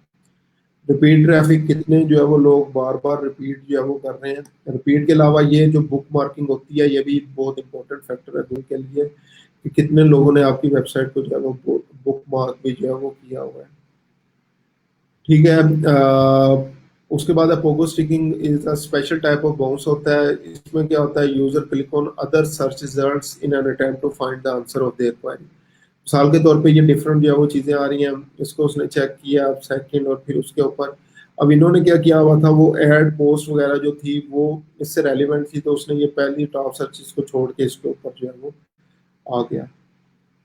ठीक है, उसके बाद blog sites, Google had discontinued feature in Chrome, however Panda used feature as a quality signal जो है वो यूज करते हैं इसको, ब्लॉग साइट को। इसको जो है वो छोड़ दें। क्रोम बुकमार्क्स, ये मैं बता चुका हूँ, क्रोम बुकमार्क्स, ये जो बुकमार्क्स हमने किए होते हैं ये भी एक क्वालिटी सिग्नल है कि हम लोग जो है वो इन वेबसाइट्स को जो है वो मोर ऑफनली जो है वो बार बार जो है वो चेक करना चाह रहे होते हैं। ठीक है, उसके बाद नंबर ऑफ कमेंट्स, कोई भी एक आर्टिकल जो आपकी वेबसाइट के ऊपर है कितने नंबर ऑफ कमेंट्स जो है वो उसके ऊपर हुए हैं, क्योंकि जितने नंबर ऑफ कमेंट्स उसके ऊपर होंगे तो उसका क्या मतलब है कि लोग उस आर्टिकल को पढ़ रहे हैं और उसके हवाले से आगे फर्दर चीज़ें जो है वो आपसे एक्सप्लेनेशन जो है वो चाह रहे हैं, या जो भी कंफ्लिक्ट ऑफ इंटरेस्ट वगैरह जो है वो होगा। ठीक है, उसके बाद नेक्स्ट क्या है, ड्वेल टाइम। ड्वेल टाइम क्या होता है, how long people spend on your page when coming for from a Google search. जैसे गूगल सर्च पे जिस तरह, जैसे एग्जांपल मैंने अभी जीडीपीआर लिखा, उसके बाद इस वेबसाइट के ऊपर जाता हूँ, कितना टाइम जो है वो मैं स्पेंड करता हूँ। अब गूगल जो है इसके ऊपर काफ़ी ज़्यादा फोकस करता है कि वेबसाइट के ऊपर जो है वो कितनी देर मैंने क्लिक किया, और this is also sometime referred as long clicks versus short clicks. Short में क्या होता है, Google measure how long Google search spend on your page, the longer time spend the better. अब मैं यहाँ से क्लिक करके इनकी वेबसाइट के ऊपर जाता हूँ तो जितनी देर मैं टाइम स्पेंड करूंगा गूगल के लिए उतना ही अच्छा है, कि मैं उतने ज़्यादा उनकी वेबसाइट के ऊपर अगर टाइम स्पेंड कर रहा हूँ तो उनका कंटेंट जो है वो मेरे लिए अच्छा है। गूगल एल्गोरिथम रूल्स क्या है, query deserve freshness. Freshness means कि जो भी आपकी सर्चेज वगैरह होंगी वो आपकी प्रॉपरली जो है वो जो अपडेटेड जो है वो टाइम टू टाइम अपडेटेड जो है वो होनी चाहिए। जिस तरह मैंने बताया ये आर्टिकल इनका 3-4 साल से जो है वो चल रहा है, लेकिन जैसे ही जो न्यू अपडेट आती है तो ये इस आर्टिकल को अपडेट कर देते हैं, तो इसलिए स्टिल इसका कंटेंट फ्रेश है। और गूगल पे आप लोग जैसे जो है वो सर्च करते हैं तो फर्स्ट सेकंड थर्ड पे ये आर्टिकल जो है वो शो हो रहा होता है। ठीक है, क्वेरी डिजर्व्स डाइवर्सिटी। डाइवर्सिटी क्या है? Basically ad diversity to serve for ambiguous keyword such as tag WWF। और अभी ये मुख्तलिफ जो है वो चीज़ें हैं। आपने भी क्या करना है, अपने जो कीवर्ड्स होंगे बेसिकली उसके ऊपर भी डाइवर्सिटी पुट कर सकते हैं। अगर ई कॉमर्स से रेलिवेंट शूज जो है वो, जस्ट एग्जांपल आप लोग जो है वो सेल कर रहे हैं, buy online shoes, female shoes, shoes in Rawalpindi, या इस तरीके से मुख्तलिफ जो है वो आप लोगों ने कीवर्ड डाइवर्सिटी भी जो है वो पुट करनी है। ठीक है, ताकि और प्लस कोई भी जो है वो फ्रेज जो है वो वहां पे लिखें तो आपकी वेबसाइट उससे रेलिवेंट है तो वो शो हो। उसके बाद यूजर ब्राउजर हिस्ट्री जो है वो आपके पास ये भी एक अगेन जो है वो समझ सकते हैं कि आपकी वेबसाइट के लिए एक अच्छी चीज़ है कि आपकी वेबसाइट अगर जस्ट एग्जांपल बार बार जो है वो सर्च हो रही है तो आप जैसे ही जो है वो जस्ट एग्जांपल मैं GDPR लिखता हूँ तो ये रिलेटेड जो भी मैंने प्रीवियसली जो है वो वेबसाइट उससे रेलिवेंट ओपन की होंगी वो हो जाती है। और नॉर्मली अगर हमें दोबारा वो क्वेरी देखनी पड़े तो हम लोग उसी लिंक को जो है वो क्लिक कर देते हैं। ठीक है, उसके बाद फीचर स्निपेट्स जो है वो छोड़ दें। जियो टारगेटिंग या आपके TLD एक्सटेंशन वगैरह, कंट्री स्पेसिफिक एक्सटेंशन है, उसके लिए जो है वो काफ़ी ज़्यादा इंपॉर्टेंट है क्योंकि कंट्री स्पेसिफिक जो है वो आप होते हैं। उसके अलावा सेफ सर्च जो है वो छोड़ते हैं। गूगल प्लस सर्कल्स, ये अभी मुझे नहीं पता ये क्यों आ रहा है क्योंकि गूगल प्लस ऑलमोस्ट जो है वो ऑलमोस्ट क्या ख़त्म हो चुका है। गूगल प्लस स्टिल अवेलेबल नहीं है तो इसका मुझे नहीं पता इन्होंने अभी तक स्टिल जो है वो यहाँ पे क्यों रखा हुआ है। ठीक है, उसके बाद domain diversity, transactional searches, local search. Local searches अगर आपका बिजनेस जो है वो लोकली है, ठीक है, तो गूगल माई बिजनेस के ऊपर लाजमी जो है उस बिजनेस को लेके हैं ताकि लोकल सर्चेज में भी आपका बिजनेस जो है वो शो हो। टॉप स्टोरीज ये भी अभी जो है वो शो जो है वो करवाने लग गए हैं। जैसे कोई न्यूज़ से रेलिवेंट कोई चीज़ वगैरह आप सर्च करते हैं तो जो भी उससे रिलेटेड जो है वो चीज़ें होती हैं आपकी वेबसाइट गूगल सर्च में जो है वो डायरेक्टली शो होना शुरू हो जाती है। उसके बाद है बिग ब्रांड प्रेफरेंसेस, ये शॉपिंग के लिए यूज़ होता है। शॉपिंग रिजल्ट्स वगैरह भी अगर आपने properly Google merchant centre account जो है वो बनाया हुआ है तो वहाँ पे आपकी सर्चेज वगैरह जो भी प्रोडक्ट्स हैं रिलेटेड सर्चेज के ऊपर शो होना शुरू हो जाती हैं। अभी इवन इन्होंने गूगल शॉपिंग का एक अलग से टैब भी ओपन कर दिया है, जिस तरह से फेसबुक मार्केट प्लेस का है वहाँ पे फ्रीली आपकी प्रोडक्ट्स जो है वो ये मार्केट जो है वो कर रहे होते हैं। गूगल शॉपिंग एड्स लहदा से हैं लेकिन अभी रिसेंटली इन्होंने फ्री शॉपिंग भी जो है वो बटन इंट्रोड्यूस करवा दिया है जहाँ पे आप रिलेटेड चीज़ें जो है वो देख सकते हैं। इस तरह इमेज रिजल्ट्स, आपने इमेज की ऑप्टिमाइजेशन इस तरीके से करनी है कि जैसे रिलेटेड क्वेरी आए तो इमेजेस में आप वो जो भी फीचर्ड इमेज वगैरह हो वो वहाँ पे जो है वो शो होनी चाहिए। उसके बाद site sales paid in updates इसको छोड़ दें। अच्छा जी, brand signals, on page web spam factors, ये चीज़ें जो है वो आगे फर्दर क्योंकि अभी मेरे पास जो है वो टाइम भी कम है, इनको जो है वो आप लोग एक दफ़ा खुद से जो है वो पढ़ लेना। ठीक है, तो उसके बाद अगर किसी चीज़ को एक्सप्लेन करना हुआ तो मैं इंशाल्लाह कर दूंगा। उसके बाद लास्ट पे आते हैं कंक्लूजन फैक्टर। अगेन जिस तरह मैंने आर्टिकल राइटिंग और प्रोडक्ट रिव्यू दोनों के अंदर जो है वो बताया था कि लास्ट पे हम लोगों ने क्या करना होता है, अपना एक जो है वो एक्सपर्ट ओपिनियन बताना होता है। तो इसने एज अ कंक्लूजन क्या किया, that's quite a list to summarize here the most important Google ranking factor in 2020: referring domains, organic click-through rate, domain authority, mobile usability, dwell time, total number of backlinks, content quality, on-page SEO। अब ये उसने चीज़ें summarise कर दी हैं। ये जब भी इसकी लेटेस्ट अपडेट जो है वो आती है तो ये कंक्लूजन जो है वो चेंज हो जाती है। जो भी उस टाइम के हवाले से जो लेटेस्ट चीज़ें हों वो यहाँ पे ये ऐड कर देता है कि अब जो है वो नॉर्मली ये चीज़ें चल रही हैं, ये आपने अपने वेबसाइट आर्टिकल वेबसाइट में जो है वो चीज़ें इंक्लूड करनी है। No I like to hear from you. अब यहाँ पे क्या कर रहे हैं, एक किस्म का कॉल टू एक्शन बटन है कि आप लोग जो है वो कमेंट्स जो है वो करें। Which SEO ranking factors from this list was new to you. अब यहाँ पे क्वेश्चन पूछ रहा है अगेन यूजर्स को एंगेज करने के लिए कि इन फैक्टर्स में से आपके लिए कौन कौन से जो है वो न्यू फैक्टर हैं, और maybe I miss something, और हो सकता है उसने कहा मैंने जो है वो कोई चीज़ मिस कर दी। Either way let me know leaving a comment. ठीक है, अब यहाँ पे जो है वो मुख्तलिफ जो है वो चीज़ें यहाँ पे लोगों ने कमेंट्स जो है वो किए हुए हैं। अगर कोई चीज़ इसने जो है वो मिस की हो, जस्ट एग्जांपल यहाँ पे you forgot to mention local NAP name, address, phone, citation. These are a factors in map SEO, but they probably only matter in the local organic algo. My head has been spinning for the last hour trying to find a ranking factor not mentioned in the list. यहाँ पे क्या thanks for that's a good one for Google plus local, thanks for the heads up. ठीक है, इस तरह इसने जो है वो चीज़ें कुछ लोगों ने जो है वो मेंशन भी जो है वो की हुई है। तो अगेन ये जितने भी फैक्टर्स हैं इसने खुद से जो है वो इनको ट्राई किया है कि इस आर्टिकल के अंदर जो है वो इंक्लूड करें, ताकि लोग जो है वो उसको समझना तो है ही है, साथ साथ यही चीज़ें इसने प्रॉपरली खुद से इम्प्लीमेंट की हैं। जैसे एग्जाम्पल अब यहाँ पे ये भी जा रही है, इसमें से कुछ जो है वो आउटबाउंड लिंक्स हैं, कुछ इसके अपने जो है वो इंटरनल लिंक्स जो है वो इसने प्रोवाइड किए हुए हैं। हर चीज की साथ साथ इसने जो है वो एग्जांपल भी जो है वो दी है, ताकि आपको जस्ट एग्जांपल शॉपिंग रिजल्ट्स है तो शॉपिंग रिजल्ट्स देखने के लिए आपको किसी और वेबसाइट पे या गूगल पे ना जाना पड़े कि ये बेसिकली शॉपिंग रिजल्ट्स जो है वो शो कैसे होते हैं। तो इसने क्या किया है, यहाँ पे साथ जो है वो इसकी एग्जांपल दे दी है। इसी तरह टॉप स्टोरीज बॉक्स है। अब यहाँ पे आप अक्सर लोग उन्होंने टॉप स्टोरीज बॉक्स या अगेन ये लोकल बिजनेसेस लोकल सर्चेज नहीं देखी होंगी, तो आप लोग अगर इस चीज को फर्दर एक्सप्लोर करना चाहें तो माइट भी आप लोग गूगल पे जा सकते हैं। लेकिन उसने क्या किया, साथ ही यहाँ पे उसके रिजल्ट्स भी जो है वो दे दिए, ताकि आपको इसकी वेबसाइट के अलावा कहीं भी जाने की जो है वो जरूरत जो है वो पेश ना आए। प्लस क्या किया है, साथ एग्जाम्पल्स दे दिए और उसको जो है वो साथ साथ समझाने की ट्राई की है कि ये बेसिकली जो है वो चीज़ें किस तरीके से इम्पैक्ट। इसने यहाँ पे एक लाइव एग्जाम्पल लाइव एक्सपेरिमेंट जो है वो शो करवाया है।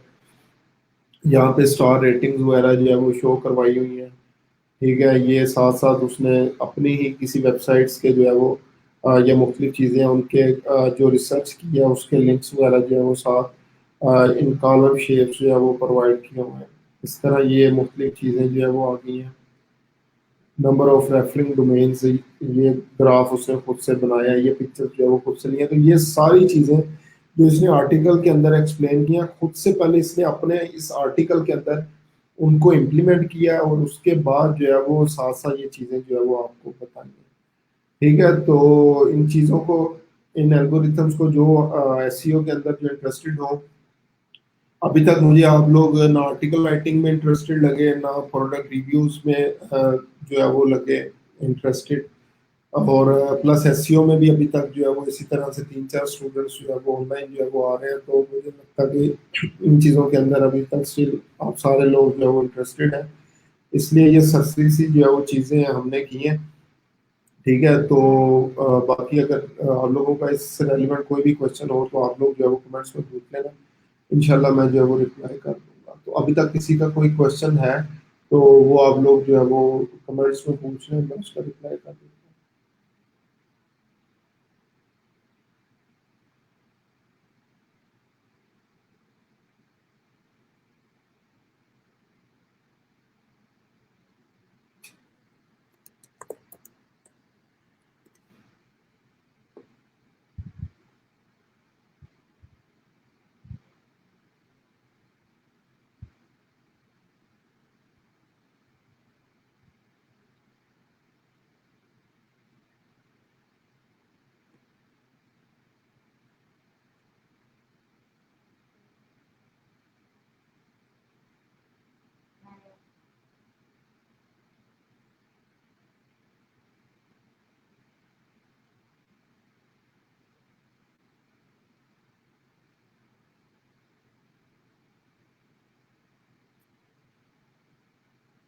जी, बाकी समी साहब दरमियान में आप जो है वो गायब हो गए। स्टार्ट में आप ऑनलाइन आए थे, आपका कोई क्वेश्चन, बाकी भी रिमेनिंग स्टूडेंट्स जो कि मेरे पास क्लास के दौरान ऑनलाइन थे।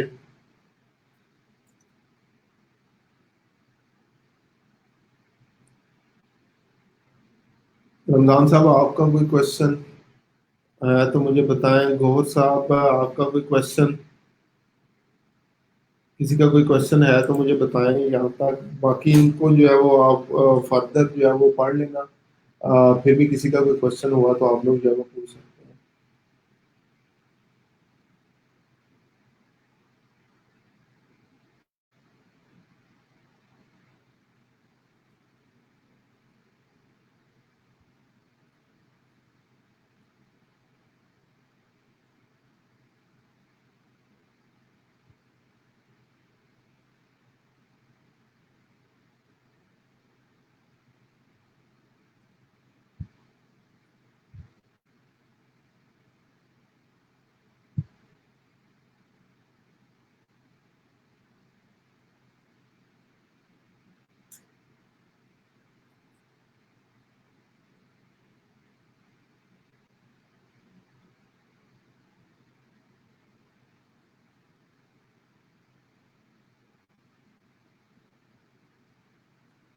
रमजान साहब, इसकी प्रैक्टिस अगेन दोबारा से मैं इसको जो है वो कंक्लूड कर दूं। प्रैक्टिस आप लोग जो है वो लोकल होस्ट के ऊपर इसकी कर सकते हैं इन चीज़ों की, कि मोस्टली सारे सब चीज़ों की तो प्रैक्टिस नहीं कर सकेंगे जब तक आपकी वेबसाइट जो है वो लाइव नहीं हो जाती और उस पर प्रॉपरली इंप्लीमेंट नहीं करते। लेकिन मोस्ट ऑफ द केसेस के अंदर आप लोग अपनी लोकल होस्ट के ऊपर वेबसाइट बना के, वर्डप्रेस के ऊपर लोकल होस्ट पे अपनी वेबसाइट बना लें और वहां पे इन चीज़ों को जो है वो इम्प्लीमेंट कर सकते हैं।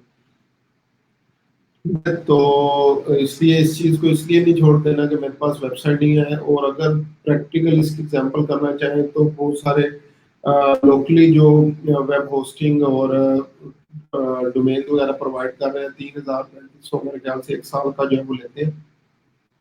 मैक्सिमम 4,000 जो है वो होगा। ठीक है, तो वो आप लोग ले सकते हैं और उसके ऊपर जो है वो ये सारी चीज़ें इम्प्लीमेंट कर सकते हैं। तो अगर आप अकेले जैसे एग्जांपल नहीं ले सकते तो दो स्टूडेंट जो है वो मिलके आप लोग जो है वो आपस में डोमेन होस्टिंग जो है वो खरीद लें और उसके ऊपर जो है वो आप लोग ये काम जो है वो कर सकते हैं। ठीक है, तो अगर इस चीज़ के अंदर इंटरेस्टेड हैं तो ये समझ लें आपकी एक इन्वेस्टमेंट ही होगी जो आप लोग जो है वो इन्वेस्टमेंट जो है वो करने जा रहे हैं। अदरवाइज पहले लोकल होस्ट के ऊपर थोड़ा सा काम कर लें, इसको सीख लें और उसके बाद फिर जो है वो आप अपनी वेबसाइट जो है वो इसको उस पर लॉन्च कर सकते हैं। ठीक है, तो अगेन किसी का कोई क्वेश्चन हुआ तो आप लोग पूछ लेना। बाकी कल तक के लिए जो है वो मुझे मीटिंग को इजाज़त है। अल्लाह हाफ़िज़।